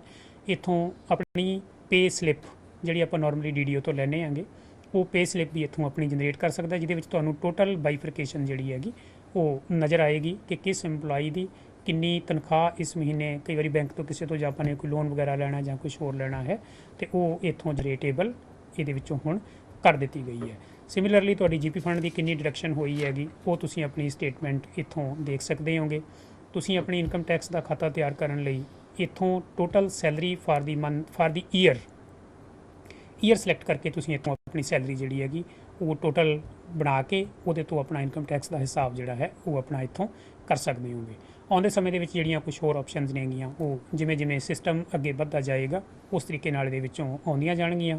ਅੱਜ ਦਾ ਜਿਹੜਾ ਹੈ ਆਪਣਾ ਇਹ ਸੈਸ਼ਨ ਇੱਥੇ ਤੱਕ ਹੀ ਹੈ। ਕੋਸ਼ਿਸ਼ ਕੀਤੀ ਗਈ ਹੈ ਕਿ ਤਕਰੀਬਨ ਸਾਰੀਆਂ ਜਿਹੜੀਆਂ ਐਪਲੀਕੇਬਲ ਆਪਸ਼ਨਸ ਨੇ, ਇਹ ਆਪਸ਼ਨ ਜਿਹੜੀਆਂ ਨੇ ਆਪਾਂ ਤੁਹਾਨੂੰ ਐਕਸਪਲੋਰ ਔਰ ਐਕਸਪਲੇਨ ਕਰ ਦਿੱਤੀਆਂ ਗਈਆਂ ਨੇਗੀਆਂ।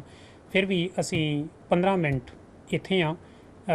ਇੱਥੋਂ ਦਾ ਇੱਕ ਫ਼ੋਨ ਨੰਬਰ ਹੈ 0172। ਅਗਰ ਕਿਸੇ ਦੀ ਕੋਈ ਕੁਐਸਚਨ ਜਾਂ ਕੁਐਰੀ ਹੋਵੇ, ਤੁਸੀਂ ਅਸੀਂ 15 ਮਿੰਟ ਇੱਥੇ ਅਵੇਲੇਬਲ ਹਾਂ। ਫ਼ੋਨ ਨੰਬਰ ਜਿਹੜਾ ਹੈ 0172 521 8815। ਇਸ ਦੇ ਉੱਤੇ ਤੁਸੀਂ ਹੁਣ ਤੋਂ 15 ਮਿੰਟ ਤੱਕ ਤੁਸੀਂ ਇੱਥੇ ਕੋਈ ਅਗਰ ਤੁਹਾਡੀ ਕੁਐਸਚਨ ਜਾਂ ਕੁਐਰੀ ਜਾਂ ਕਲੈਰਿਟੀ ਅਗਰ ਤੁਹਾਨੂੰ ਕੋਈ ਚਾਹੀਦੀ ਹੋਵੇ, ਤੁਸੀਂ ਕਰ ਸਕਦੇ ਹੋਗੇ। 15 ਮਿੰਟ ਬਾਅਦ ਫਿਰ ਅਸੀਂ ਇਸ